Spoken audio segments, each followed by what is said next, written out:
Tom Sinezina. Yes, that's him. He's in the market. Hey! What is it? I was in the village square the day he swore never to return to Igbo kingdom. Now he is back. What is he doing here now? It is possible he has changed his mind. Men can change their minds. Change his mind? Change his mind, you say? Oh, yeah? Alright, Amaka. I am very, very sorry because I am seeing this thing from a different angle. Really? Yes. Tom Sinezinago has never been known as an impulse man. Okay. I never does believe that he is so decisive. For him to return suddenly to Igbo means that he is in for something sinister. And we all must be very, very, very careful about it. Helen, you are entitled to your opinion. Tonto is a man of Igbo and he has the right to do whatever he likes or change his mind. Change his mind? Alright, we'll see to that. Okay. And we'll see the end. Alright.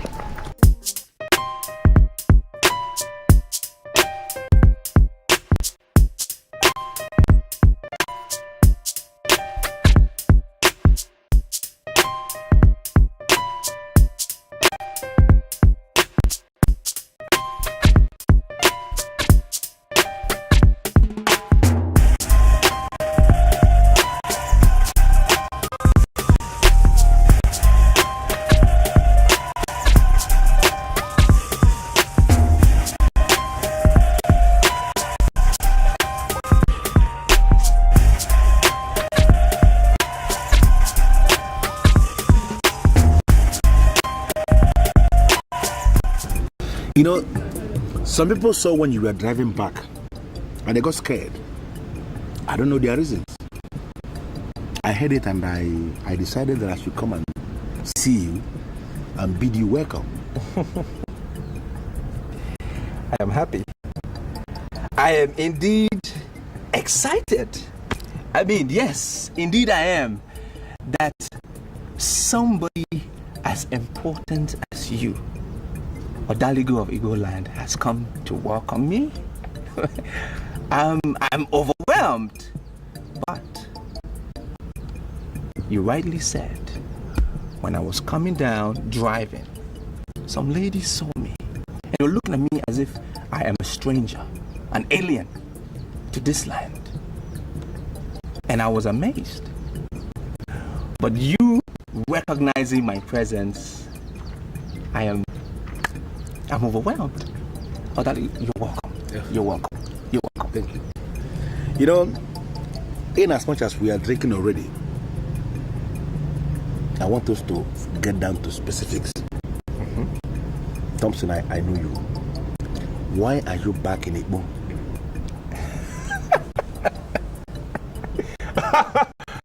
Not you two. You two? Is this not my land? Don't I belong to this place? Is this not my homeland? Is this not my family house? So why are you asking me that question? This is my land. I belong here. I am asking the question because I was in the meeting where you went berserk and said you will never return back to this land. You said then in that meeting in the village square, remember, that the land of Igbo, the great land of warriors, was actually the land of murderers. Many people weren't comfortable with that conclusion of yours. So I don't understand. Why are you suddenly back in this land? I remember that day. I can never forget that day.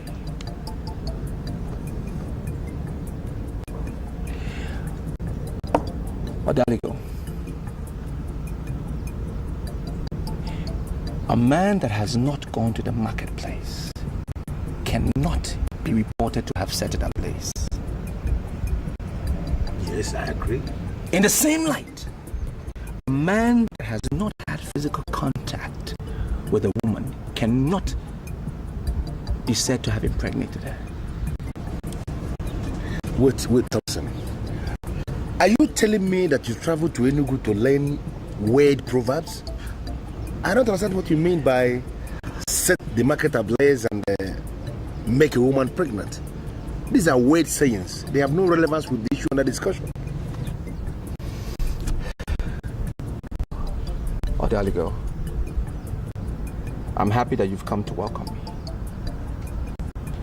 But I'm here on a mission, and I don't want to be distracted. So when you're done with your drink, please leave. You are telling me to my face that you don't consider me or the League of Igbo to be a distraction? The king is a man of many sides. But I'm here to convince, I'm here to prove to him that no one knows it all. That's why I'm here. So as a matter of fact, you are telling me that you are back in this land to challenge the king? The land of Igbo is a land of murderers. I said it. Yes. But I've also come to realize that one man's sin, the masses cannot pay for it. So I want the king to know that murderers may be happy today, but the end is destruction. That's what I'm here to prove.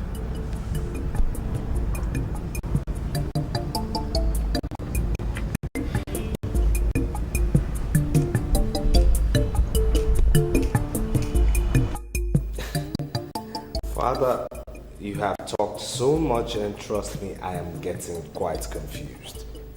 Could you just kindly talk plainly, please? My son, let me refer you to the Bible. And let's go to the book of Matthew 11:12, which says, and I quote, that right from the days of John the Baptist until now, the kingdom of God suffered violence, and violent take it by force.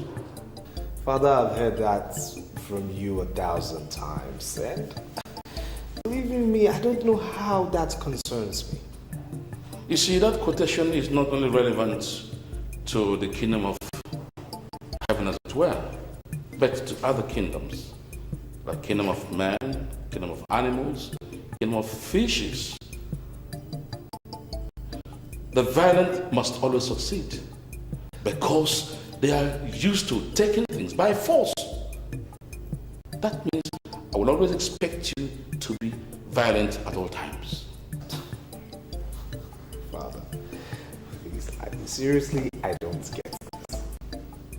Violence has been associated and linked with terror. Terrorism has been made very popular in the world over. Now, why are you asking me to be violent? You see, people get to power through violence and remain relevant using instruments of violence. That was how I got to this post of the king. And I expect you to stick to that. But in doing that, you must be firm. You must be definite. Above all, you must be brutal. And, of course, you must be ready to crush every opposition that comes your way. That is the only way for you to survive. Father, I'm sorry to hurt your ears, but that is an absolute contrast. Well, contrast depends on what you mean. All I'm saying is for you to remain relevant in the scheme of things. I still don't get it. Father, every morning you wake up and pray for peace to reign in this kingdom. The people of this kingdom look up to you as a symbol of peace. Now, why are you asking me to get involved in something that you know would eventually destroy this kingdom? Listen, listen. All I have done is to speak to you like a father would to his son. Listen to me and be happy.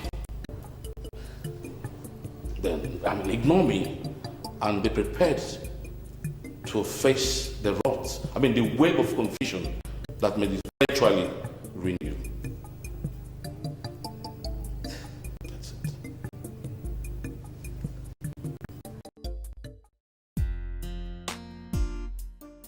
Are you a spy? No, I am not a spy. There is a gun in the truck you parked outside there. I am wondering what a gun bearer is doing in the house of Odaligo of Igbo. Well, I'm really sorry to give you a bad impression. That's not a gun. It's just something that looks like a gun. Well, how did you know that it is there? Forget how I came to know. Are you here in peace or are you a spy? No, I am not a spy. I am here in peace, actually. My name is Abigail. I came to Igbo land to buy a land, and I was referred to you. That's why Well, I am not the only one who deals on lands here in Igbo. There are many others. But the credible truth that you can verify easily is that I am the only one who deals on genuine lands. Well, I know that. And that's why I came here, because I want to buy genuine lands. If not, that I've gone to the others that I was referred to. So... I'm sorry to say this, Charles, but do you think you should share with me what you've discussed with the king? And why not? Are you not a human being? Of course I'm a human being, just a woman. I'm simply your girlfriend, not your wife, and not even your fiancé. Don't you think it's not right for you to share with me what the king discusses with the prince? You know, you never stop impressing me because you always seem to be one who is tradition and culture driven. I don't understand what you mean by that. I'm just telling the truth. Kingship in this land is a very serious issue, and you don't have to discuss with an outsider what the king discusses with you. All right then, so why are you here this early? I came to see you. Do you have any problem with that? No, not at all. It's just that you've never visited me this early before. Oh, before I forgot. I saw Tom Ezuruonye yesterday. Thompson is now. Where? He was driving down from Abata village. He didn't say anything to us, but he looked suspicious. Suspicious? What kind of mission? I don't know. Thompson is back. I want to be very sincere with you. I have the exact kind of land you need for your said project. Oh, that is very nice. Why don't you just show it to me so I can just purchase it immediately? And please, do not look down on me because I am a woman. I represent a very rich and influential company in the city who is ready to invest in this big time. It's going to help the people of Igbo, actually. You are not getting the issue. A lady that moves around with something that looks like a gun is looking for a land in Igbo to establish a motel and a casino. I am not comfortable at all. Why? Because something looks like a gun, does it really mean that it is a gun? Well, you need to understand that first impression is absolutely very important. I am a man of Igbo, respected by all, and I hate to make mistakes. Well, the people who referred me to you actually said that you were fearless and brave. I wonder why you're not living up to their reputation. If you know what I represent in the minds of all the people that live around here, you won't be saying that kind of thing you just said now. Okay, fine. I'm sorry, I did not mean to offend you in any way. But I desperately need to buy this land so that my project can go on immediately. Yeah, you're going to buy the land, but you have to go and come back. I have to consult all the people that must be consulted before we talk about this issue.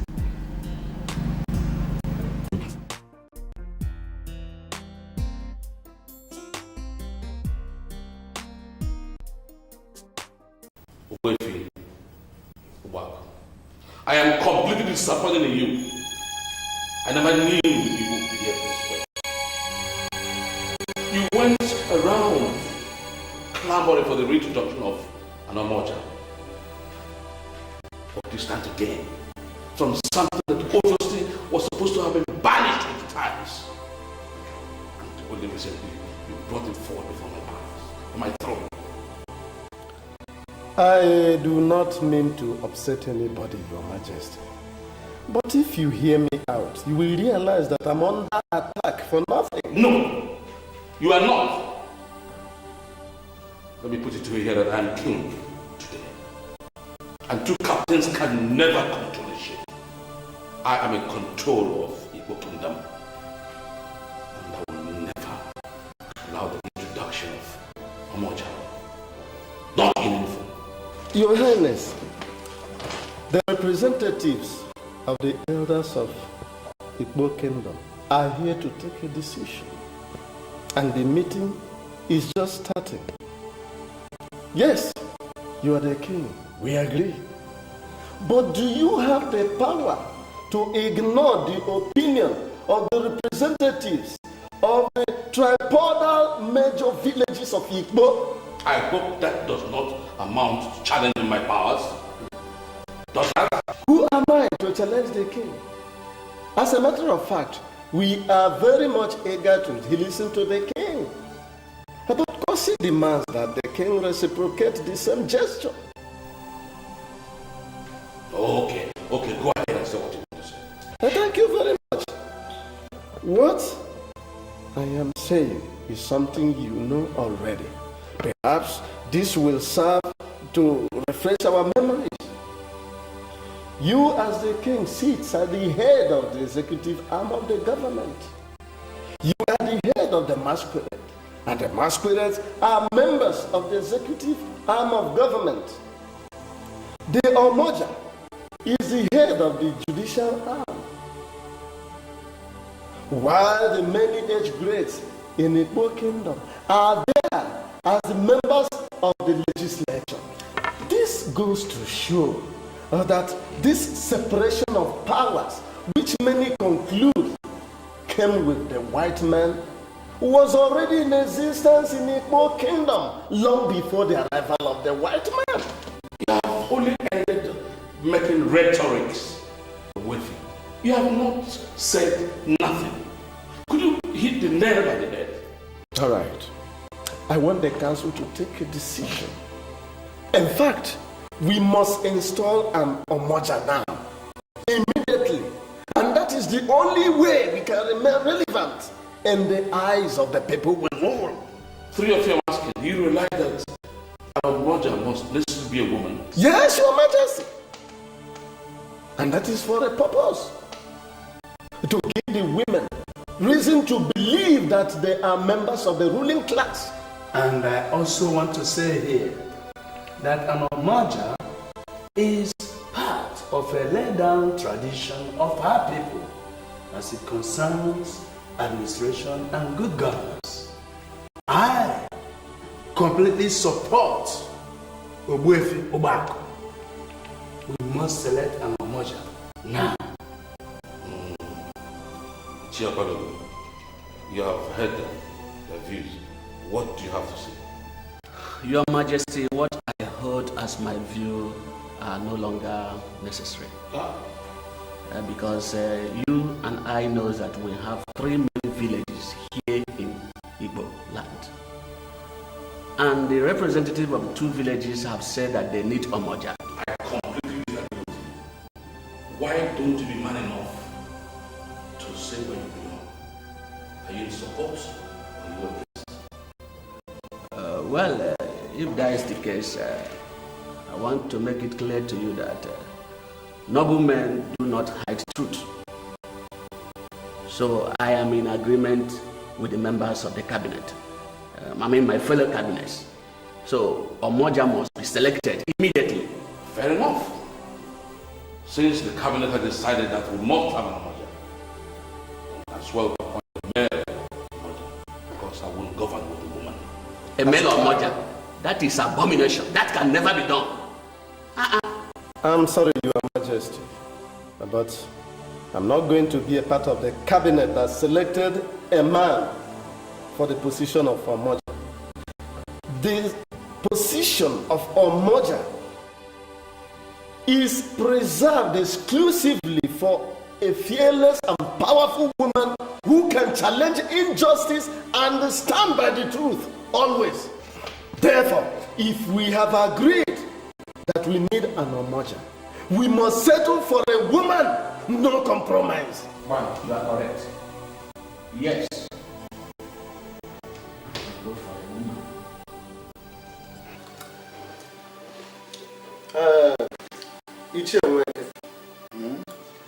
One thing I want you to understand is that this kingdom is sinking by the day. Injustice is being tolerated and many crimes are not being punished. Therefore, we need an Omoja. And we have to be very fast about it. Wait, back. I quite agree with you. But I'm afraid. What do you think will happen if the king refuses to endorse the woman to be presented as the Omoja? That one shouldn't give you a sleepless night. Yes, shouldn't give you a sleepless night because he doesn't have the power to refuse. Or have you forgotten that the Akupe Omoja, that is the hand fan, which is the symbol of authority of the Omoja, Yes. is not with the king. Yes, it's not with Onyebuebu, rather it is with the high priest of Igbo. So once the women present their choice, we shall get the chief priest to give her the symbol of authority. That's what we'll do. Let's go ahead with it. There's no more problems. Good afternoon, sir. Good afternoon. Thompson, when did you return to Igbo? I can see that those who were silent during the oppression have joined the oppressors. It's very evident. Thompson, what is the oppression? And who are the oppressors? In the world over, men that sit in any council or in a council are supposed to be wise people. Why is that not the case in my homeland? Why?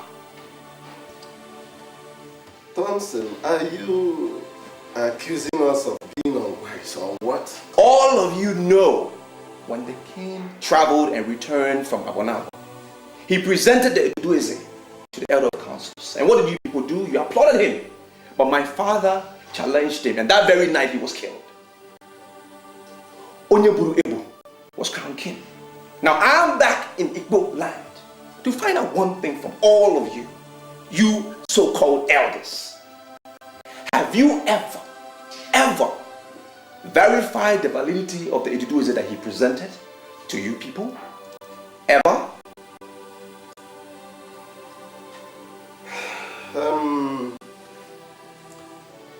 I was not in Igbo when the king was crowned.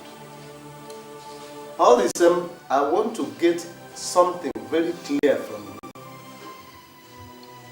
Are you implying that what was presented as Ududueze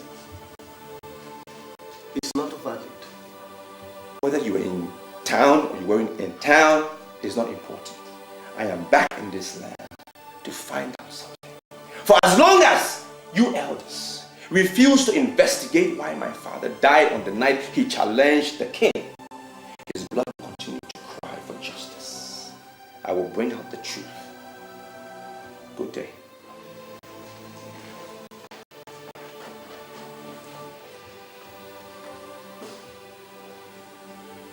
The boy is beating a war drum.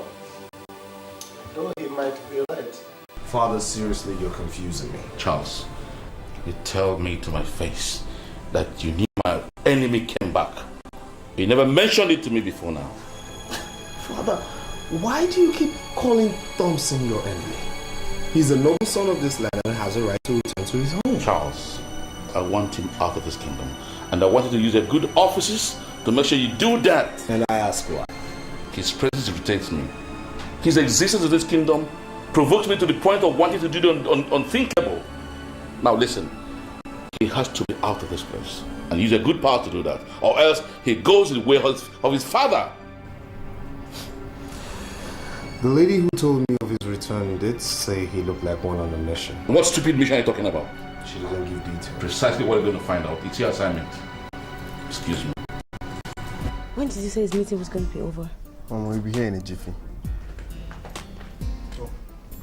This is Her Majesty, King Onyebuebu of Igbo Kingdom.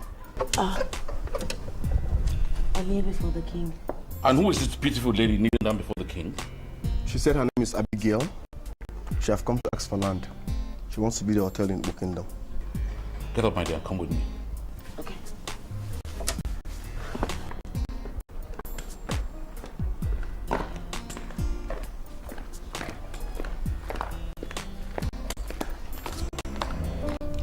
I can pass the phone to Ellen. We were there together. He didn't say anything to us. You said he looked like one on a mission. Can you explain what kind of mission? What I said has no meaning at all. It was something that just came to my head and I said it. May I inform you that the king is interested in this particular mission, and as such you should be ready to do some kind of explanation to the king himself. Why are you doing this, Chas? I don't want to come over and face the king over something that has no meaning. You have to take it as that. Pass the phone to Helen.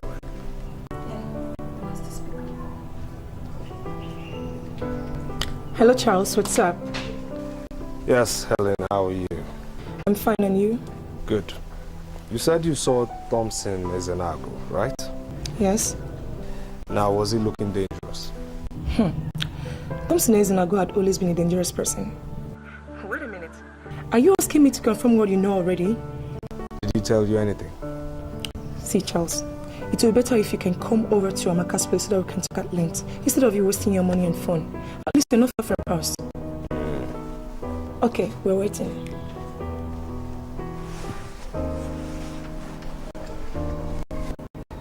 Okay. He was sounding as if something is eating him up. Do you know what it could be? No, but you may not believe this. I'm gradually getting sick and tired over that guy. Why? Is it because of the call? No, but that's the truth. I don't like that look. Forget it. Men can be funny at times, okay? Your Highness, I once overheard two men saying that the king of Igbo is a subtle man and an easygoing man. I never understood what they meant until today. I must really say that you're quite different from all of the kings I have met. Thank you. I want to take that for a compliment. But on the contrary, I'll be disappointed if what you're telling me is that you've been meeting with the other kings in the various kingdoms. Oh no, I'm very sorry, Your Majesty. It's nothing of that sort. You see, I'm a licensed property consultant, and my business allows me to have a lot of clients, which includes kings, government officials, business tycoons. But whatever relationship I maintain with them is strictly official, nothing more. Okay. You're asking for a parcel of land on which to build a casino and a motel, right? Yes, sir. Then when are we expecting the Germans who will bring in the hard currency for this project? Well, Your Highness, first things first is to acquire the land. Of course, I've assured you the land. Oh, thank you very much, Your Highness. I think the second phase now will be registering the land with the relevant government offices. And after which I would invite my investors over to inspect the land properly. And if they're satisfied with it, then their funds will come in. Abigail, just now, while we were discussing, I just got to know that God may have sent you out here on a different purpose, different from what we're discussing. You are going to work for me, and I am going to reward you very handsomely with something much more than mere land.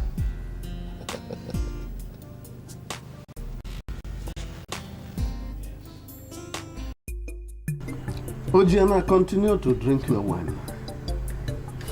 You see, I am convinced that you have not brought me over to your house just for us to have a drink. I am Ojiana, the priest of Igbo. So let us talk before we continue drinking. Even if you continue to drink while we talk, there's nothing wrong about it. Our people say you should go on to pour in the wine while you pour out the talk. Maybe that is why the white man says in Latin, "In vino veritas," meaning the truth is in the wine.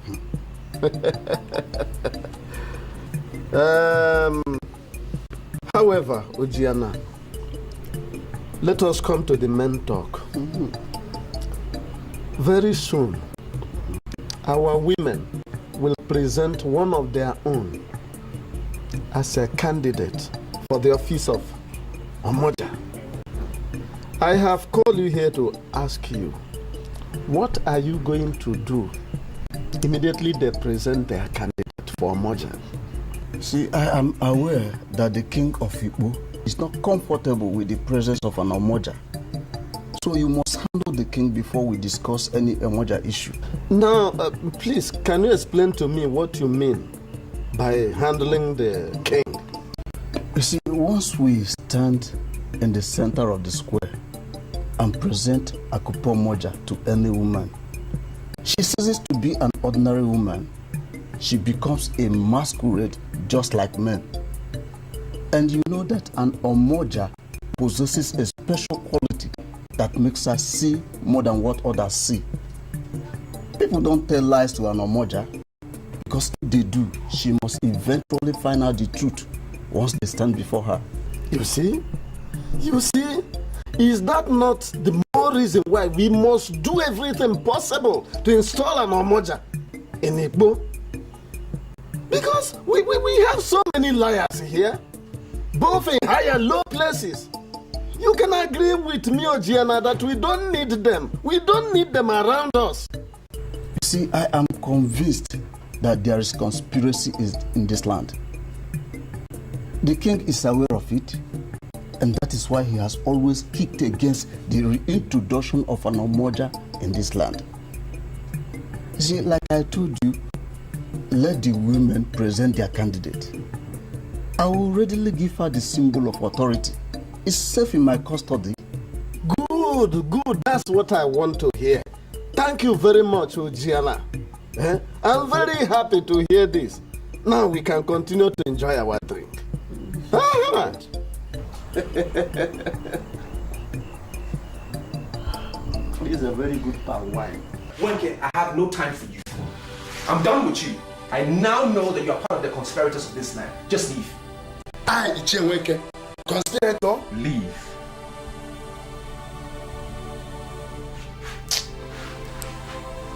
I'm sorry, Thompson, but suffice it to say that you are wrong. I will not come to you if I were actually a conspirator.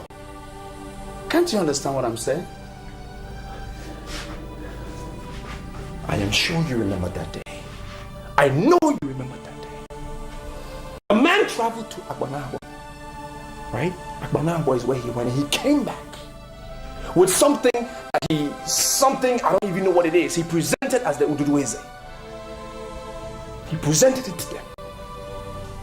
And the elders were applauding him. They were clapping.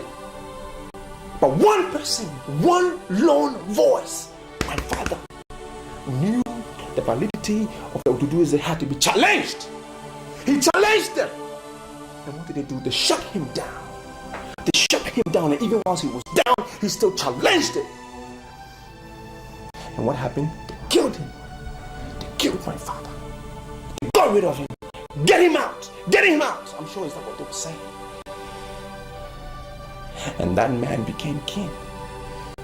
There is nothing that can convince me that my father died a natural death. Nothing. No means we are read into his death. The others only believed that the death was a mere coincidence with the misunderstanding. Now you see why I say you are part of the conspirators? Because you're on their side. You are not seeing my point. You are on their side. Please leave. Go. And 1,000 times, Thompson, I will tell you, I will not be here if I had any conspiratorial understanding with any man. Now let me ask you, are you suspecting that your father was murdered? Without fear of contradiction. Without fear of contradiction, I can ascertain to the fact that my father was murdered. He was killed. By who? The same people who thought my father was ambitious. They know themselves. Those elders or whatever they call themselves. They thought my father wanted to become king, so they needed to get rid of him, get him out of the way, get him out of the way. Right? So that their own force will germinate, so that they will become the rulers. I am here to prove my point. Don't you think you are making some very weighty statements here? Murder is the greatest of all crimes in this land. You better be sure of what you're saying. Be sure. Let us join force. Okay? Let us join force. Let us join hands to ensure that an Omoja emerges. That is the only way you can convince me that you are not part of them. Let us join hands together. Because the Omoja is the only symbol and citadel of justice. Join hands with me, and we will see who wears the mask and who is the real man.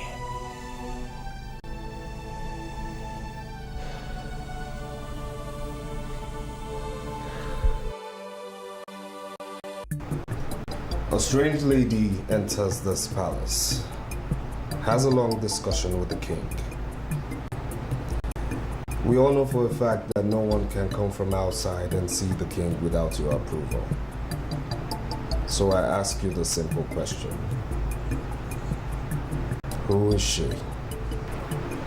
My prince. She's not from Igbo. I didn't ask you of her origin. Who is she? Her name is Abigail. She's a consultant. She came to ask the king for a land, and they had a long successful talk. Now, what do you mean by successful talk? I wasn't there when they discussed, but when she stepped out from the throne room, she told me that the king promised her the land and so many other good things. Things like what? My prince, I'm only a guard in this palace. I have no right to ask the visitors what she discussed with the king. So I didn't ask her because I know I have no such powers. You may leave. My prince, the king will be delighted to tell you what he discussed with the girl. If only you go ask him. Get out.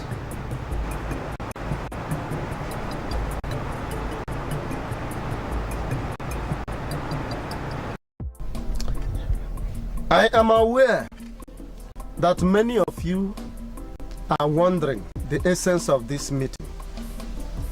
But all the same, I summoned you here as the representatives of our women to ask you just one question.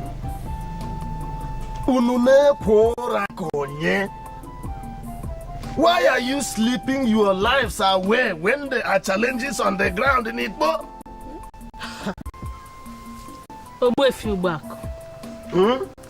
I am sorry, but you need not address us with such choice of words. We are representatives of Igbo women. As you rightly said, we have powers. Beautiful language, beautiful. And that is why I felt happy when I saw you coming to this meeting. Because I know you have always been blunt and decisive. In fact, I must admit that women like you are in short supply. So, what do you want from the women? In fact, I agreed with you when you said that you have powers. I agree with you completely. Women of Igbo have powers, but my problem is simple. Why don't you use these powers? Huh? Yes. Sorry, what do you mean by we don't make use of our powers? Good. There's supposed to be an Omoja in Igbo. And that Omoja must necessarily be a woman, not a man. Our ancestors came up with this age-long tradition to ensure that our women are represented in the administrative mechanism of Igbo Kingdom. You see, when an Omoja, be that a Kupu Omoja, that is her symbol of authority. Kai! Onyawa madam. She sees beyond the physical. And she is there to checkmate the king. And that is what Western political scientists call checks and balances. Yes. The truth is that when there is an Omoja, everything goes well. Everything runs very smooth. But alas, today in Igbo, there is no Omoja. That is why I have called you today to ask you why. Virtuous women of Igbo, why is there no Omoja in Igbo? Or do you want me, Ogbuefi Ubako, a man, to become an Omoja? No, not for them. Ogbuefi Ubako, I greet you. Thank you. I want to thank you most immensely for calling this meeting. We the women, we are happy that someone like you has hope in us. Yes. But back to your question. That question is meant for the ruling class to answer. Yes. Not we the women. We don't have powers to present an Omoja in this kingdom without the consent of the ruling class. Yes. Thank you very Is it not, my people? Yes. Thank you very much, my daughter. I have gotten what I want. I am very much satisfied with the outcome of this meeting. So I want you to go back to your various homes and wait for my call. Good, I think that this very issue is being discussed already in the council. And very soon, you shall be required to present your candidate. So I thank you very much for answering my call. Thank you. Thank you. Ihiobako, I am sorry if you disagree with me. You know, but the meeting you had with the women to discuss the emergence of an Omoja in Igbo is not popular. You have not been around this kingdom for a very long time, so I understand. You do not understand what is going on. The truth of the matter is that you were too forward by that meeting you called. And needless to tell you that lately in Igbo, men who are too forward do not last long at all. They do not last long when they are too forward in Igbo. You may say that to some men, and they will become stressed out. But you must realize that Ogbuefi Ubako is not just an ordinary man. I am a man among men. And it remains practically impossible for men to dissuade me from doing whatever thing I want to do, because they are always based on sound reasoning. On the other hand, suffice it to say that men cannot kill me. A man lettered in all reputable schools you can think of, and later metamorphosed into a core traditionalist, cannot be intimidated. Yes. I think I am impressed. I'm impressed. But you see, Ogbuefi Ubako, I am aware that the king had ordered the discontinuation of any form of discussion on this subject of an Omoja. Everybody in this kingdom has obeyed the king. Nobody is discussing Omoja anymore. You happen to be the only person who is still talking about Omoja, who is calling meeting, discussing that same subject. And I do sincerely wonder, Ogbuefi Ubako, does it mean you have no single regard over what the king says? I am not going to say yes or no. But when a man reduces himself to the pitiable level of playing with kids in the sand, chances are that the kids one day will eventually demand not only to see but also handle his genitalia. Ogbuefi Ubako towers above all that. In fact, the only thing I see is the tradition of Igbo kingdom. And you, Odaligo, if you want me to continue seeing you as the Odaligo of Igbo, you must flog yourself into my line. I understand where you are coming from, and I think I know where you are going. I am already in that line. Let me be very sincere with you. I never liked the king. I never agreed with the king. In fact, we have always disagreed.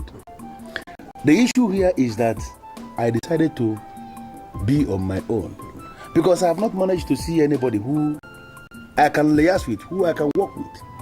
Now that I have a man who is as exalted as a way through back of Igbo, reasoning this way. I am impressed, and it simply means I have to walk where you want me to walk, so we can articulate the way forward and how we can take the kingdom to the next level. Yes, we must have to continue. We don't have to quit, because they say quitters never win and winners never quit. Oh. Wait a minute. Wait a minute. Ichemweke. Are you telling me that Ubefi is trying to dare my power or something?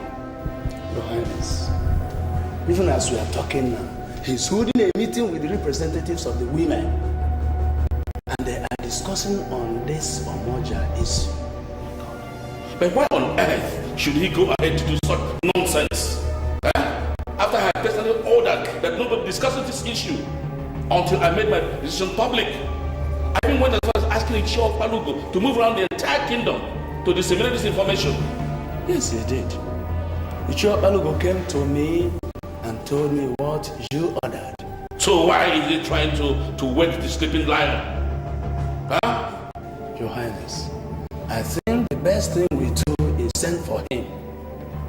Needless to remind you that Ubuefi is such a great orator and can convince people to go to war. Send for him and toward the meeting he's holding with these women. Otherwise, he can tell them something that will truncate the relative peace we are presently enjoying in this kingdom. It's my candid opinion. Thank you, Your Highness. You see, your level of profile is a little intimidating, but I'm impressed. But what really baffles me is how much you know about me. You know so much about me, and that is becoming a little worrying. Do you really think that I know so much? Yes. Yes, you do. As a matter of fact, you know too much. You know my name, you know my first name, you know my last name, you know I'm from this village, you know where I'm from, you know this is my family house, you know I just came back from Enugu. I think you know too much. Question is, who are you? Well, I am so sorry if I scare you. It's not intentional. I come in peace, okay? I'm a friend. Like I told you before, my name is Abigail. I just breezed into town and I was bored, and I heard some people talking about you, good things, so I decided to trace you, that's all. I see. So these people, what are they saying and who are they? Well, I would only, think that they are your people because I met them here. Actually, it was opportune to sit down in a bar where you were saying all these good things. They mentioned your name and they said that you just came back from Enugu. And that also that your presence has caused a lot of trouble. I mean, evildoers are so uncomfortable, and they were so scared of you. Most importantly, they actually said that you were one of the very few people left in this village that could be trusted. I mean, naturally, I would go and look for such a person and make him my friend. I guess that's why I came, nothing else. I see. Okay, so now that we have met, what's next? I would just go back to my hotel and rest. It was really good meeting you, and everything is said, and my journey here has been worth it. No, but hold on. You can't just go like that. Why? I have to go back to my hotel and sleep. Really, they said a lot about you. My expectations were that high, and I wasn't disappointed. I see, but Abigail, listen. I don't want this to come across to you in the wrong way, okay? But I want to compliment you. I think you're a very beautiful woman. I know you know that. People tell you that every day, but I'm really glad that you're not from this village of murderers. You're from outside, so I can associate with you. Coupled with that, I think I'm attracted to your boldness. I mean, following up, checking on me, it's interesting to know. So, can we be friends? We can chat some more. I mean, besides, I'm here all alone, and I could need some company, someone to trust.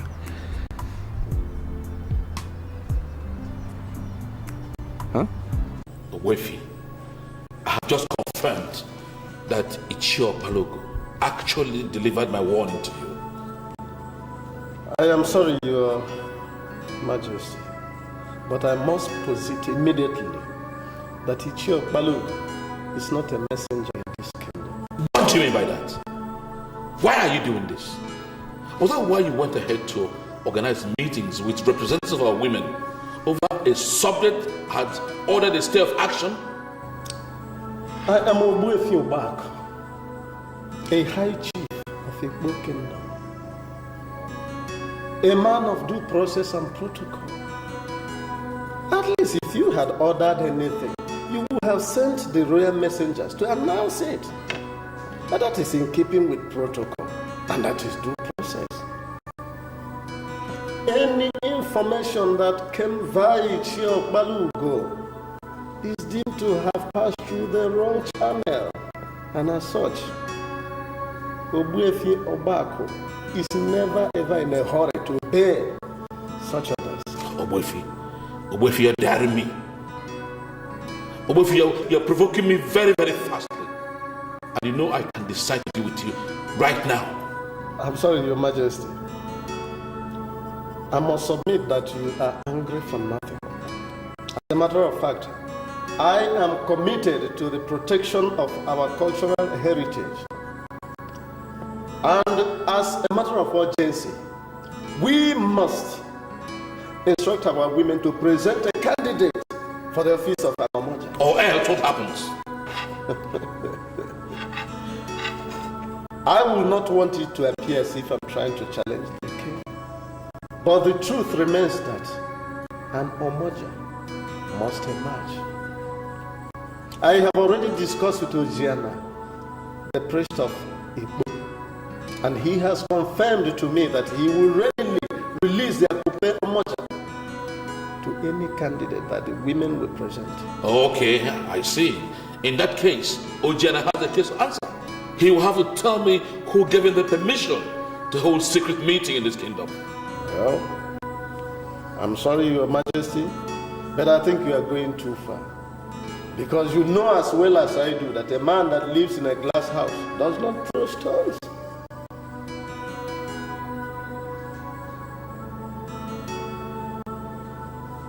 So you're saying that you're from this village, and yet you call your people murderers. Why? My father is crying from the grave for justice. That's why I'm here to prove that point. Are you in any way saying that the people of your land killed your father? No, that's not what I'm saying. I'm saying the king, the rulers of this land, the people who make the law, they're the ones I'm after, not the innocent ones. I'm so sorry about that. Please accept my condolences. It's alright, thanks. So, why are you in Igbo land? Well, I'm actually on sabbatical. I'm holidaying here, hoping to find one or two friends I could really relate with. Okay, nice. So have you found any friend yet? Do you consider me as a friend? Yes, of course I consider you as a friend. I mean, you have actually proven those boys right. They were talking about you. Okay, interesting. And how long are you going to be around? Well, I'm still very much around, you know.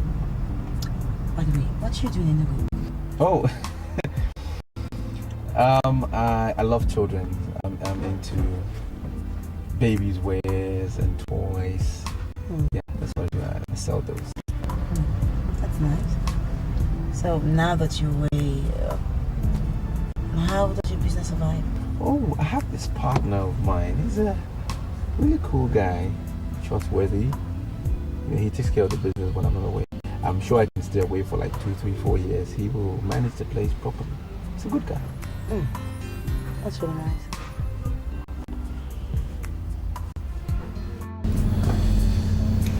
Can't you direct me to his office? I am the prince of this land and as such shouldn't be kept waiting. I've already told him that the prince of Igbo is waiting for him. He's on his way.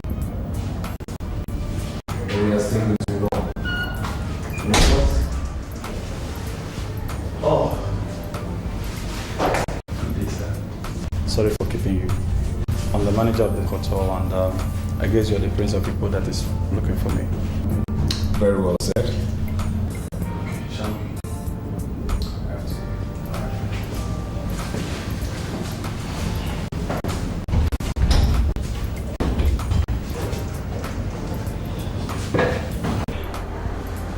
Yeah.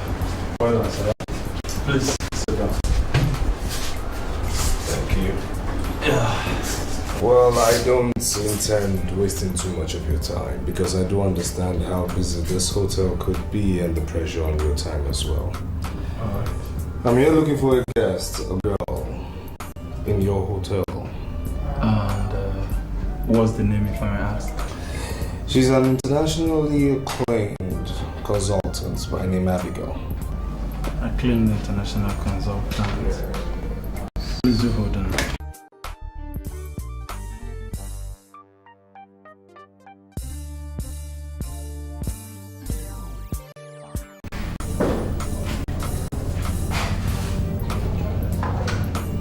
Hello, sir.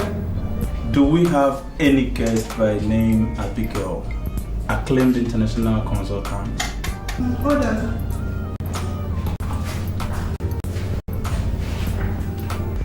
Please do hold on.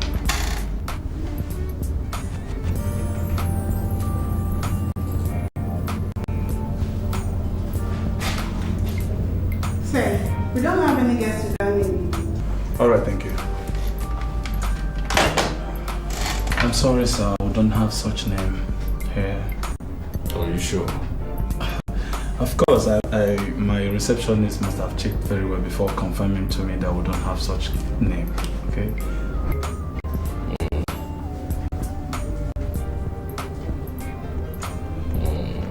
I am king of Igbo, and you are the priest.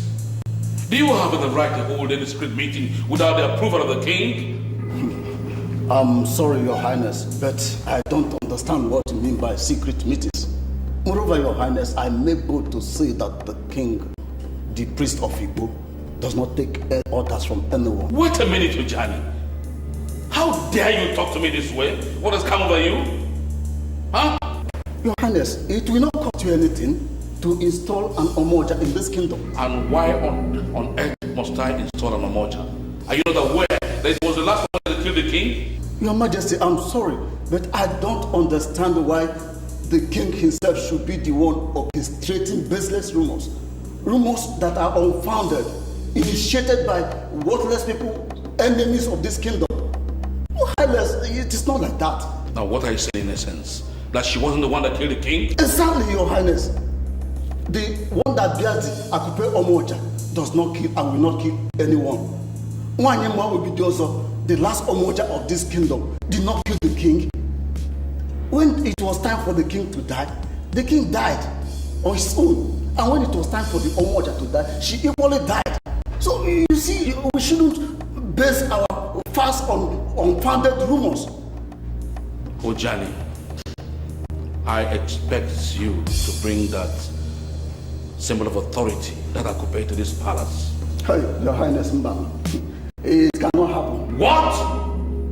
You mean you will disobey orders from the king? Your Majesty, when the kingmakers elected to make you king, the symbol of authority was in the custody of the priest of Igbo land. It was never in your custody until you brought the Ududueze. So the same thing with the women. If the women elect their own leader, then the symbol of authority will be given to them. So for now, nothing can be done about what you're saying.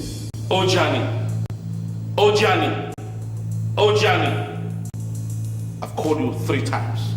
And if by sunset tomorrow you don't return that symbol of authority to this palace, you will see what will befall you.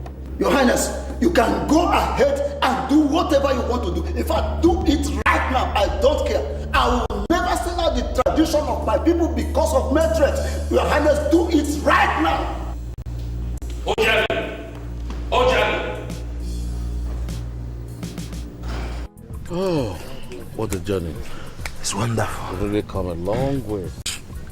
But I'm really happy that before you know it, after crossing the stream over there, we'll be the place. Yes, but it's still too far. And on a sunny day like this. Thank God for the whole place is airy. Anyway, it's not raining. I'm sorry for what I want to say, but I just thought I should say it. Go ahead. This issue of your name, I'm not comfortable about it. Are we here to discuss names? I think we are traveling to Abanabo, where it is customary for any king in Igbo to obtain the Ududueze. Anyone that succeeds will be crowned king in Igbo. So why are you complaining? Why I'm a bit agitated over this matter is that the Onowu Abanabo might give you the Ududueze on a platter. But it may also be given to you. Why are you complaining? I still think you need to look at those names and have them changed before we proceed. My names are Ezenago, Igweze. And all these names were given to me by my father. And I have been answering them all my life. Suddenly you want me to change them. Why? Along this lonely road to Abanabo. Why? People say there is something in the name. Huh? Ezenago means you are desirous of being king. Igweze also means you are a king, perhaps in the midst of kings. And these two names are self-explanatory. And they portend danger to me in view of this journey. Let us call a spade a spade. Let us go there on neutral ground. Okay. Let's be fair. He who must go to equity must go with clean hands. Okay? So have these names changed so that whatever the result is, I will accept it. Okay. When we get to Abanabo, we are simply men of Igbo. I am not going to mention my names. I think that's okay by you.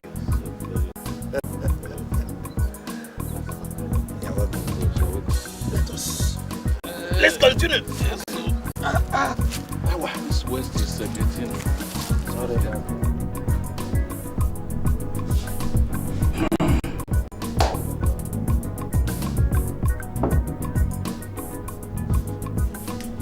Men of Igbo, I welcome you to our great Abanabo kingdom. Thank you. It has been reported that your king was actually murdered, but we don't know what to do about that. And we don't want to dabble into what happens in other kingdoms. Our duty is to do what we must do as the spiritual head of Igbo and other kingdoms that are in lineage with Odogueri. This is to give you Odudueze. This Odudueze is a long tradition of our people. And in my capacity as Onowu Abanabo, I must do what the tradition dictates. Did you hear that the Amoja had a hand with some mischief makers to kill the king? Stop it! Stop it! Stop it! What's your problem? Are you holding brief for something? I am not holding brief for anybody. But you must realize that you are before Onowu Abanabo. So there are things you do not say. So are you saying that she doesn't know about his death? I am not just saying it. It is known that she didn't kill him. Let us concentrate on the mission that brought us here. That's all. Well, men of Igbo should not settle their differences in the open. We're sorry. No, we are sorry. You came here for Odudueze, and it shall be given to you. Thank you, no. So, no, when are we getting it? It shall be presented to one of you in the next 4 days. And men of Igbo must crown the man that came back with it king. If I should be a bit inquisitive, what happens to the other party who may not benefit from the Odudueze? Nothing. He will still be a man of Igbo who will be relevant to the day-to-day politics of the land and remains the only one who can checkmate the king when he goes off the track. Thank you very much, Onowu.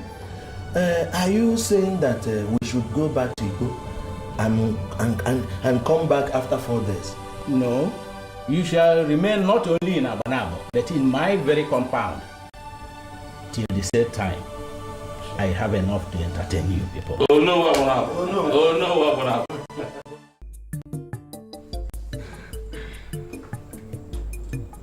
This is the Ududueze of Igbo land. These 3 mounts represent the 3 major villages in Igbo land. As soon as a king is crowned, this Ududueze should be smashed before everybody. This has been the tradition of Igbo land. When it is smashed in Igbo, it will return here in Abanabo land to wait for the next king.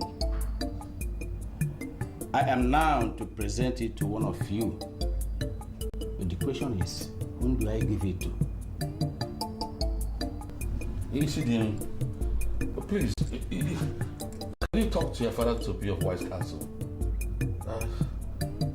So that he will give the symbol of authority to the right person. My father, don't know Abanabo. He's a man of many sides. As he's seated here, he will make the right decision. I agree with you, son. I agree with you completely. It is not within our power to suggest who will have the Ududueze. Give it to whomsoever the ancestors direct. The fellow can go back home and be crowned king. That's all.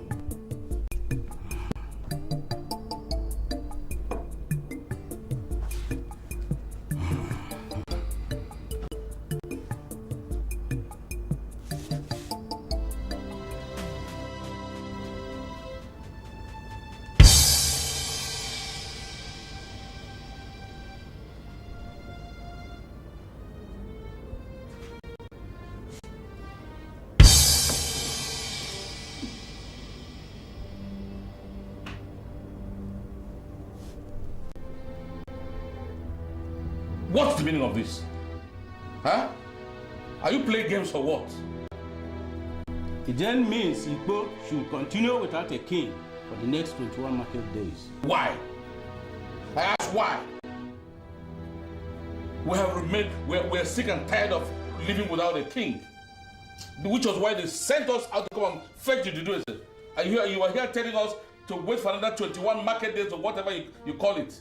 Must we remain indefinitely without a king? Must we? It is possible that one of you is the next king of Igbo land. The truth is that the ancestors have not revealed it to me.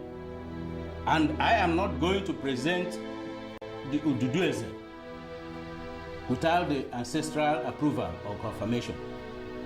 Go and come back after 21 market days.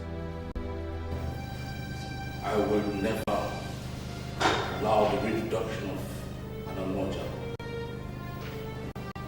She'll get to know I killed the Ezuruonye. And also get to know how I manipulated my way to the Igbo throne.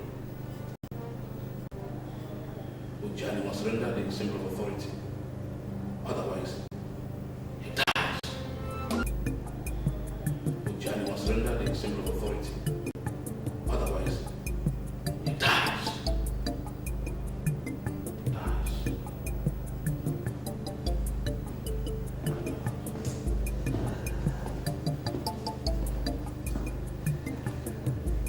Greetings, Father.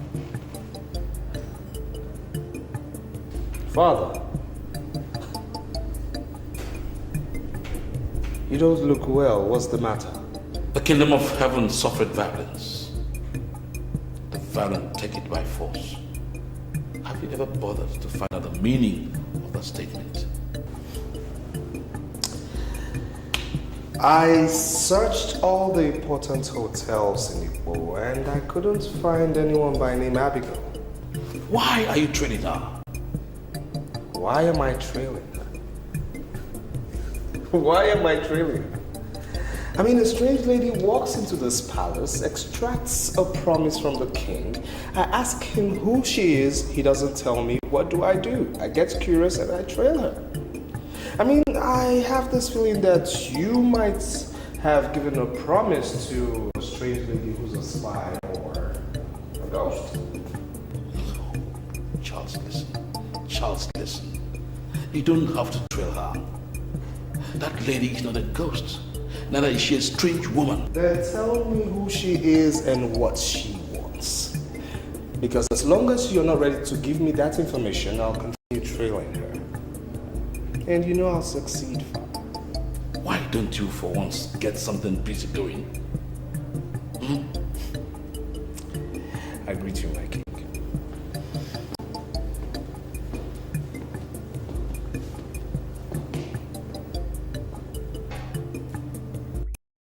I am sure you remember that day. I know you remember that day. The man traveled to Agbanabo, right? Agbanabo is where he went, and he came back with something, I don't even know what it is. He presented as the Ududueze. He presented it to them. And the elders were applauding him. They were clapping. But one person, one lone voice, my father, knew the validity of the Ududueze had to be challenged. He challenged them. And what did they do? They shut him down. They shut him down, and even whilst he was down, he still challenged it. And what happened? They killed him. They killed my father. They got rid of him. Get him out! Get him out! I'm sure is that what they were saying. And that man became king. There is nothing that can convince me that my father died a natural death. Nothing! Ezuruonye, it appears that you want to say something. I'm full of regrets that I am just beginning to read through the lines. I will ask you immediately to explain what you mean by reading through the lines.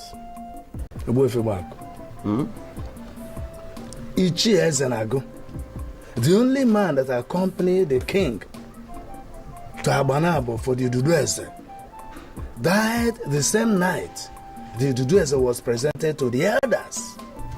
Well, I was not there when the presentation was made. Neither was I there when the king was crowned. I just want to be guided on the relevance of what you said with the confusion and blatant madness we now face in Igbo kingdom.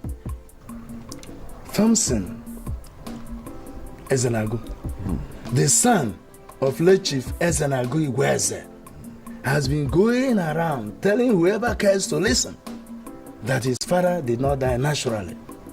And I have a cause to believe that he's not making noise. He's not making noise. And he says something that needs to be verified or looked into. Is that why you are not chewing cola with us?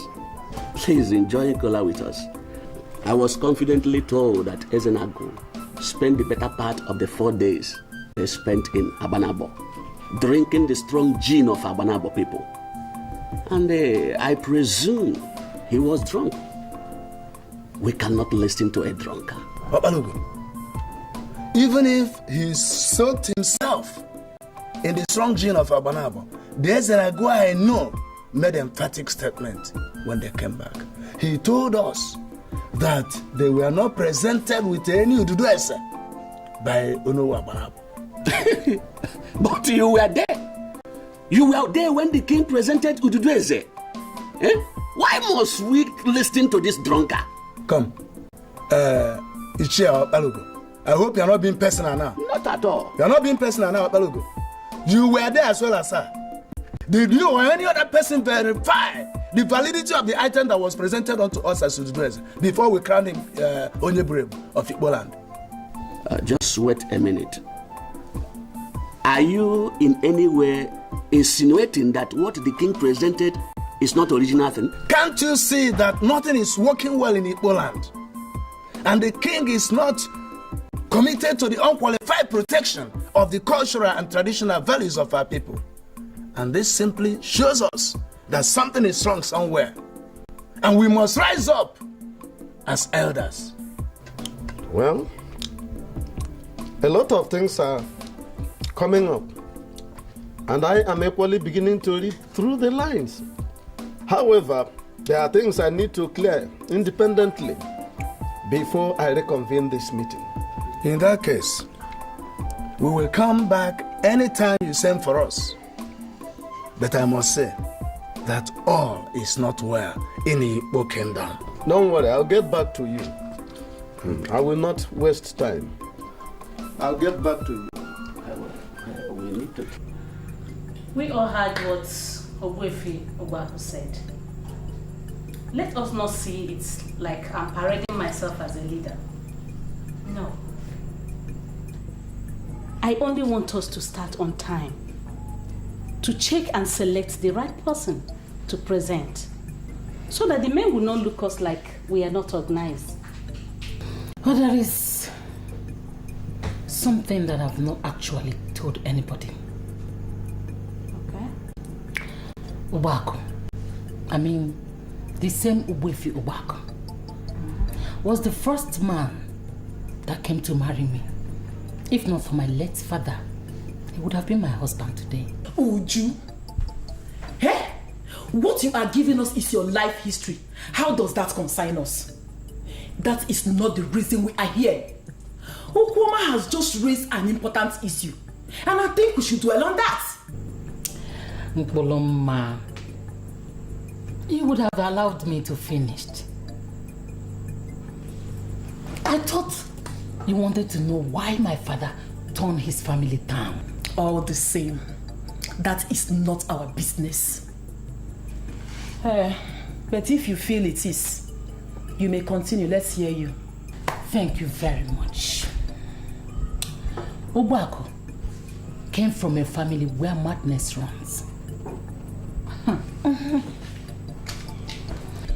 When he was in the university, before he finally traveled to New Zealand to major in anthropology, he was treated of migraine.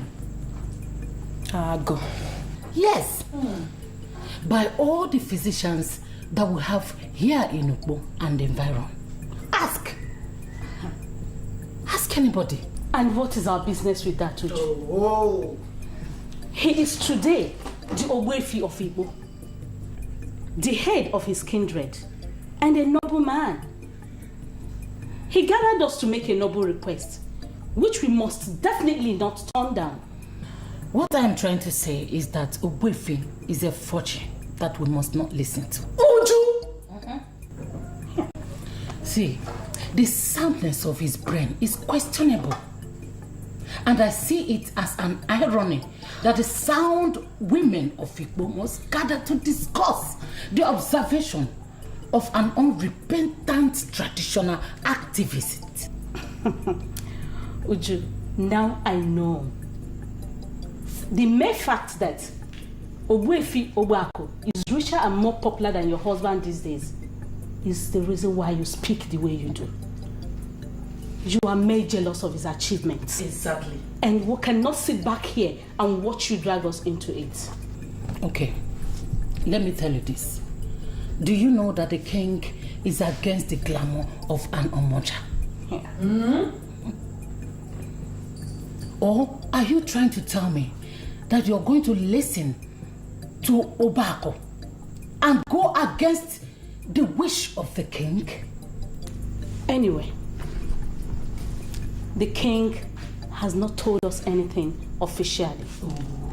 And in the absence of any official communication, Uju, the women of Igbo, the entire women of Igbo, must continue to work with the information at our disposal. Yes. Please get that. Is that it? Your Majesty, this is a surprise.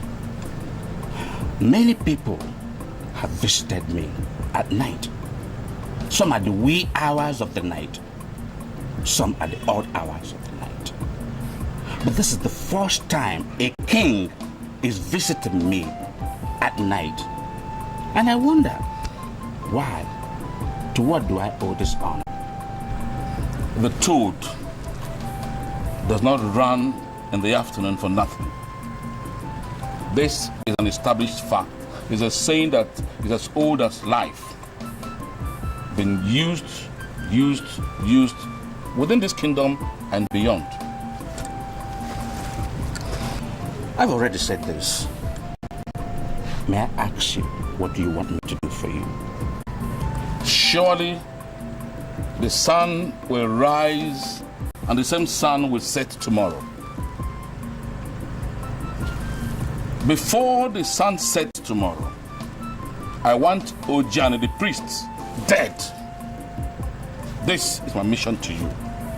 He must be executed and no excuses whatsoever. I will not be part of this, Your Majesty. I'm sorry. I cannot do this. Why? Here is a man that has been bluffing me. Refused to surrender an instrument of authority, Akupe Omoja. He's been proclaiming to be powerful. I mean, who gave him power, for heaven's sake? But I'm going to teach him a lesson. That's why he must die. So that even in his grave, he will realize that I am king in Igbo. Your Majesty, everybody knows you are the king. But are you aware that kings in Igbo, they do not soil their hands in the death of their subjects? They do not. Oh, that I know too well.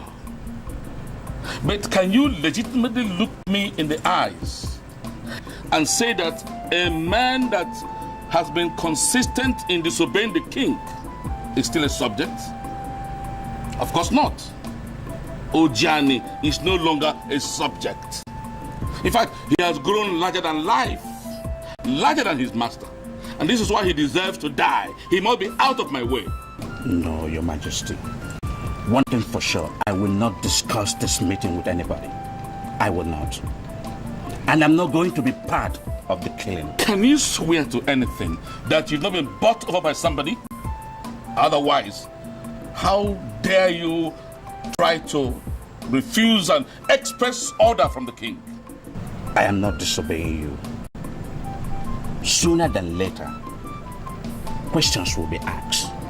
Left, right, center, all over. And you will be ready to answer them. And what do I understand you to mean by that?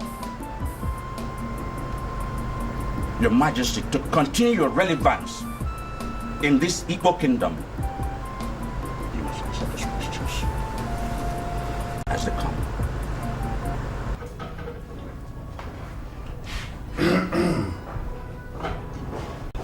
You were not around when your father died, right? I wasn't. And you were also not around when we handled the politics that resulted in the installation of King Onyeburebu of Igbo. How come you know so much? Dike. Yes. The truth is like a banana peel that has been forced under a river. But you see, it won't stay there because sooner or later it will rise. And once it begins to rise, those who pushed it under the river will begin to shiver when it starts to sail. I know. But that doesn't answer my question. I know. My father was a nice man. Yes. I don't know what impressions you had about him when he was alive, but he was a noble man. A man full of boldness and all sincerity. It's only fair that someone will rise, someone that he has saved will rise up and speak the truth. Are you saying that somebody told you what happened? That's exactly what I'm saying.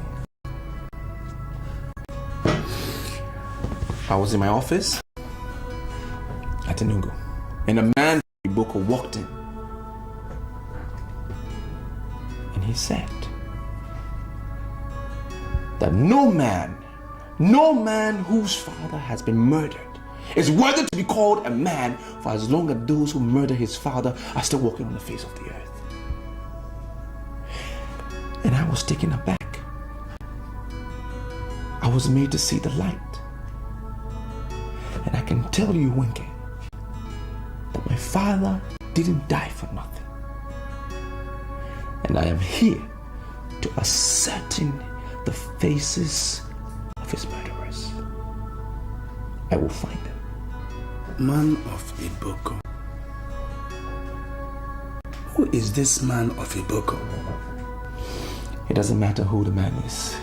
It's not important to this conversation. His identity is least important. Well, I'm aware that men of Iboko do not like men of our land. And I find it strange that a man of Iboko is spoken into what happens in our land. Wenke, I do not want to dabble into the politics of what happens between Iboko people and Igbo people. It's not important. This man was an angel to me. He showed me the way. He brought me back because I remember I promised myself I was never coming back here. But I'm here now. And I know I will fish out those who killed my father.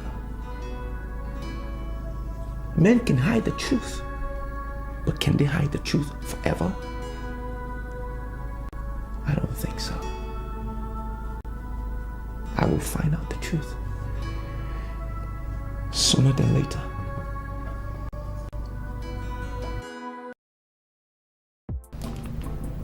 Did you get to find out what his plans are? Yes, Your Majesty. As a matter of fact, he's aware that his father was murdered and he's come back to revenge the death of his father.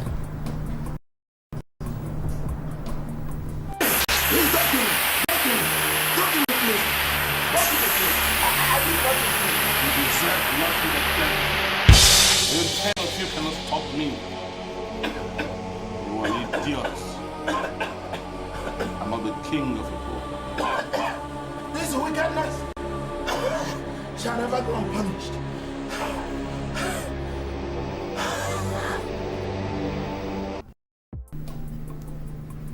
Your Majesty, is everything okay? You look worried. He just said the young man came to avenge the mother of his father. Does he know those behind the killing? Well, based on what he told me and the level of confidence in which he used in telling me, I can say yes, he knows the murderers. And to you, does he have what it takes to kill? But that would depend on what you mean. Your Majesty, there are many ways to killing a man, and physical death is the easiest. I mean, there are different ways you can do things to a man and he will take his own life by himself. You don't necessarily have to put a knife to his throat. And you wouldn't tell me in details what his plans are, would you? Well, for now, this is all I know, but I could find out some more. Please, that's what I want you to do for me. Find out for me immediately. I remember you came into this town to do something else, but I had to hire you for an entirely different business. You know, just name your price. Tell me how much it will cost me to pay you. I'll pay you. All I need is every information that is vital to knowing what he's planning towards me. Well, with all due respect, Your Majesty, I'm not doing this for the money. I have a good job. I have money. I'm doing this because this is the first time a king has asked me to do a favor, and I did not want to disappoint you. You see, Abigail, you see, one thing that fascinates me with you is that each time you talk, you remind me that I'm a widower. And one thing actually follows another. Before you could say Jack Robinson, you might become the next Moja of Igbo. Well, is that the same thing as being the Lolo? No. An Omoja is much higher in that she has all the powers of the king. I have not been able to crown an Omoja here because I'm here to find a competent woman. So why don't you prove yourself in my hands and see what happens? Your Majesty, do you realize I'm not from Igbo? I'm not even from your state. So how do you want to give such a big responsibility to a woman that is not amongst you? My dear, with special arrangements, Satan can see God. All you need is to have the heart of a king, and you see things happening. So the ball is in your court. I'm sorry, madam, but you have to tell me the reason why you want to see the king before I can let you see him. We have protocols here, and I expect you to live up to those protocols. You must tell me why you want to see him before I can let you in. Something is going wrong in this kingdom. And I must see the king. Because I am not aware of this protocol that says that a woman from Igbo must discuss her mission with a guard. That's why I get it wrong. You'll be making a very big mistake to see me as a guard. I am the chief security officer of this palace. In fact, the one and only controversial palace keeper here. So you must summarize your mission before you see the king to me. What's going on? I greet my prince. Like I said, what's going on here? She said she wanted to see the king, and I told her to summarize her mission before I could let her in. Excuse me, when did that start? I just don't want them to start disturbing the king on petty issues that I can handle. I'll get back to you with regards to that issue. Madam, please follow me.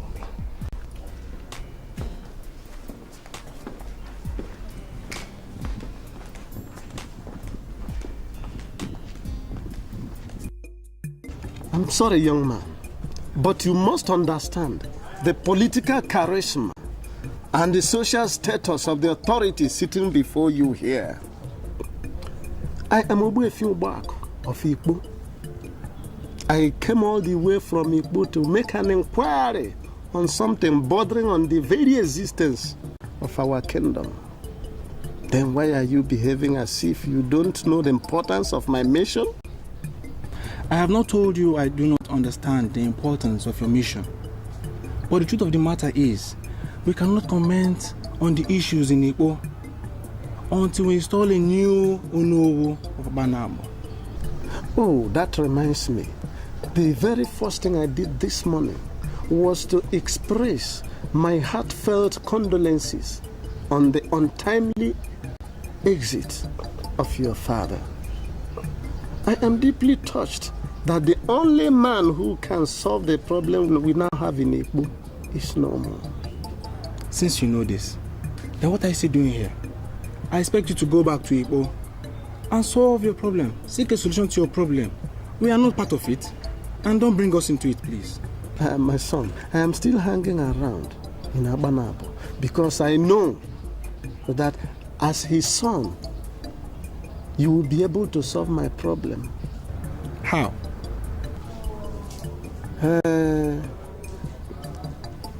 I am aware that when a king is installed in Igbo, we smash the Ududueze that no Abanabo must present. I also know that the smashed Ududueze must return to Nowu Abanabo pending the time the new king is to emerge. You are quite informed. So what do you want from me? I want to know whether that smashed Ududueze actually returned to your father. Why are you asking that question?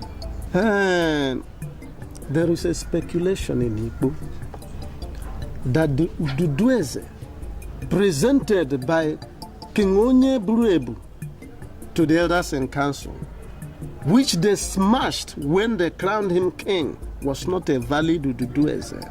And there's only one way to verify, and that is by confirming from your father whether the Ududueze actually returned to him. You see, Isidienu, fake Ududueze cannot do this magic. Now talk to me. Did that Ududueze actually return to your father? Well, I was there the day my father, Onowu of Abanabo, finally addressed the two men that came from Igbo He didn't give any of them the Ududueze. Please, could you elucidate further? He asked them to come back after 21 market days. They left, and the next thing we heard is a new king has been installed. This is what I can say, please.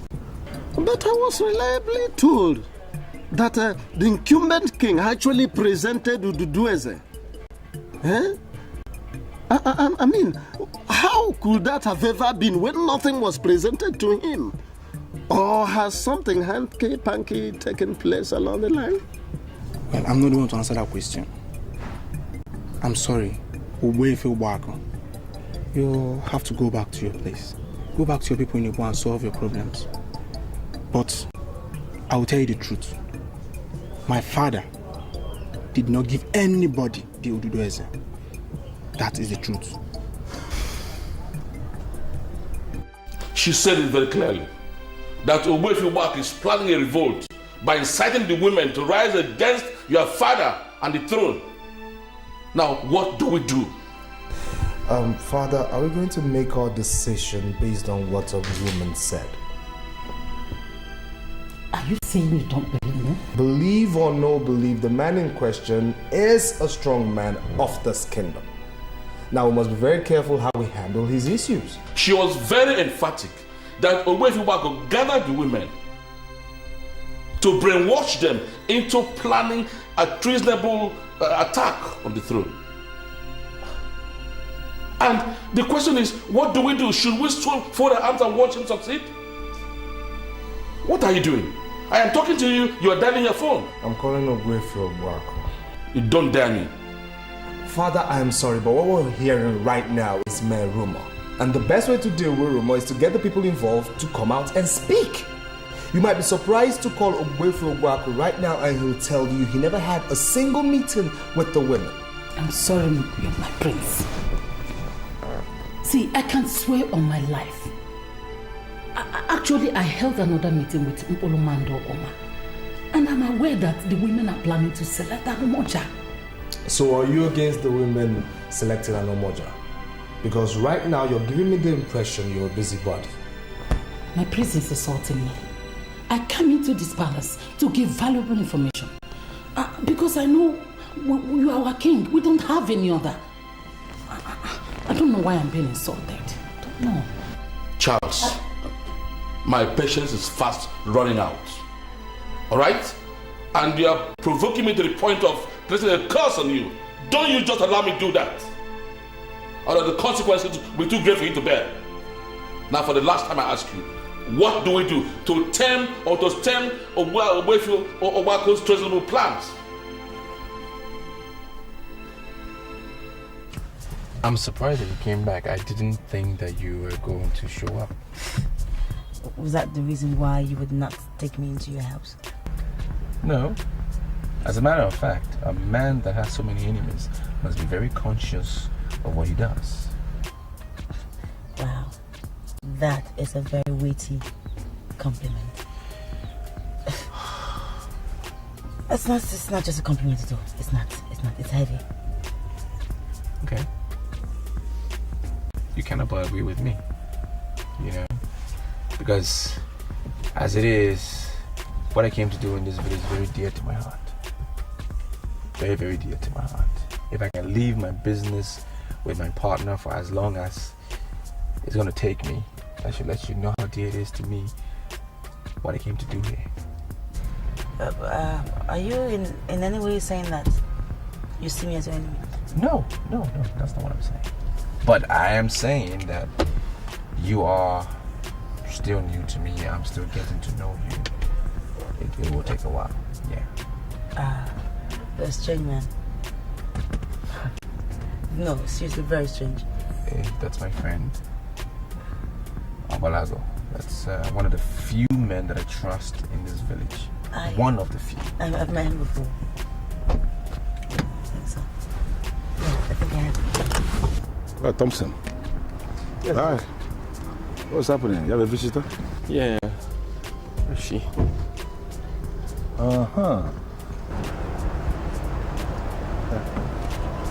Good afternoon, sir. Huh? Are you not the same consultant that came to my place the other time saying you want to buy land? Yes, it's me. What are they with Thompson? He doesn't sell land. You never came back as you said. What happened? I was going to. I was just taking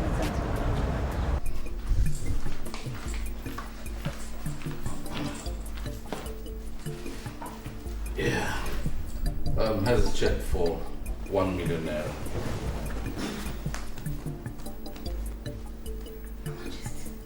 You can cash it immediately if you want. But the important thing is that I want you to get down to business immediately. To dig deep into that idiot's activities. I want the whole plans out. Hey, Your Majesty, I'm always ready to work for you without money. I am surprised you're giving me money. That's all right. As long as you keep giving me valuable information, I will always enrich you. That's my promise. Well, I am happy, Your Majesty. And I see you as my king. I will continue to do everything to make you happy. Now the verdict is this. I don't want an Omoja to be installed in Igbo Kingdom. But if the heat becomes unbearable, then be prepared. You will be the next Omoja. Hey, Your Majesty. That's okay. Thank you very much. That's all right. Thank you.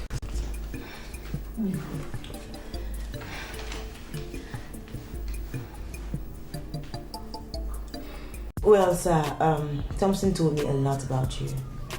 He said that you're one of the very few people that he can trust and any member of this community can trust.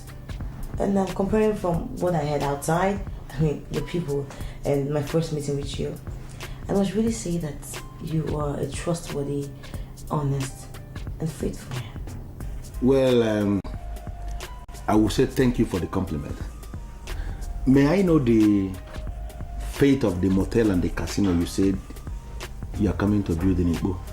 Well, about that, sir, the project is still going to be executed. I'm actually still speaking to my investors as I talk to you. The motel and casino is going to be a very big thing for the people of Igbo. The women, the children, the fathers, they're going to enjoy it and they're going to be happy with it. Yeah, Thompson, had it been you told me that you left to go and to get all these things, I would have said don't bother yourself. Oh no, why? Listen, this is the first time both of you are coming to my living room. And it's important to me that at least you take a drink. That will show a sign of welcome. It's a casual meeting, but for me it's very remarkable. Because right here was where my father was laid in state before he was buried. So please, don't turn down my offer, please. Thompson, I am not here for drinks. I came here to give you just one advice. Leave town or you go into hiding. Learn how to operate from remote areas because this your father's compound is very vulnerable. And I don't need to remind you that dead men do not take revenge. I'm going to take my leave. No, you can't just leave like that. What did you just say? What was the meaning of that?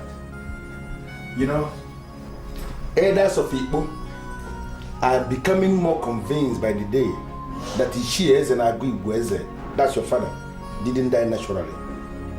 They are beginning to ask questions and answers are coming out. The very people that conspired to kill your father are not comfortable with these answers that are coming out, and they may attempt to do the unthinkable. If you are sure that you want to complete this mission in one piece, then you must do exactly what I said. Leave town on your own or you go into hiding. Advice from a friend.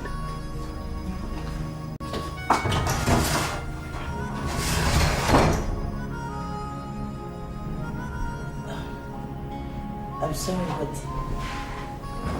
you told me a few minutes ago outside that you trust this guy so much.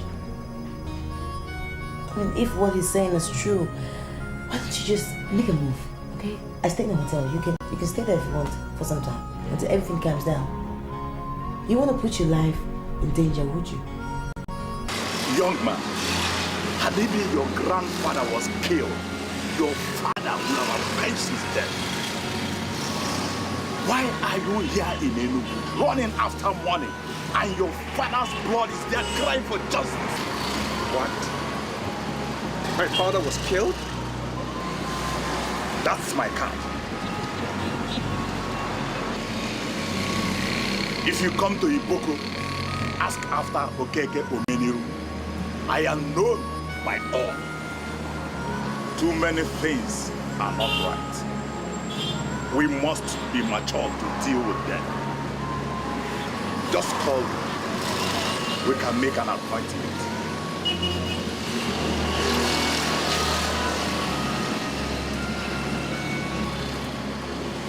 I know we need women in our lives, but if you want to avenge the death of your family, stay away from them.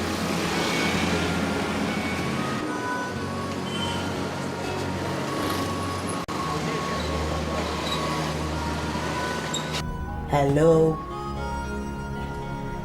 Well, I can see that you're not comfortable with my suggestions. Comfortable is not the word. So what is the word? I mean, that dude just told you that your life is in danger.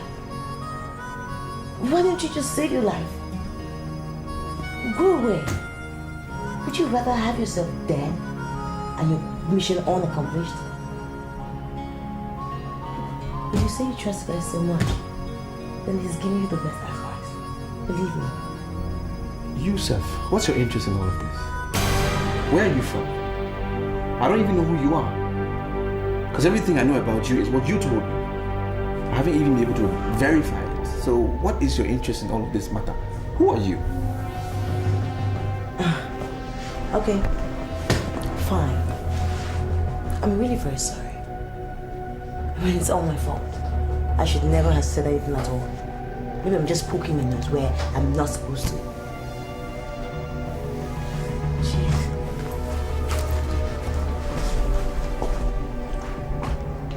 Not even going to try to stop me. Okay, fine. I get the message. It's so obvious she's not like me. It's the way I like you. So much for friendship.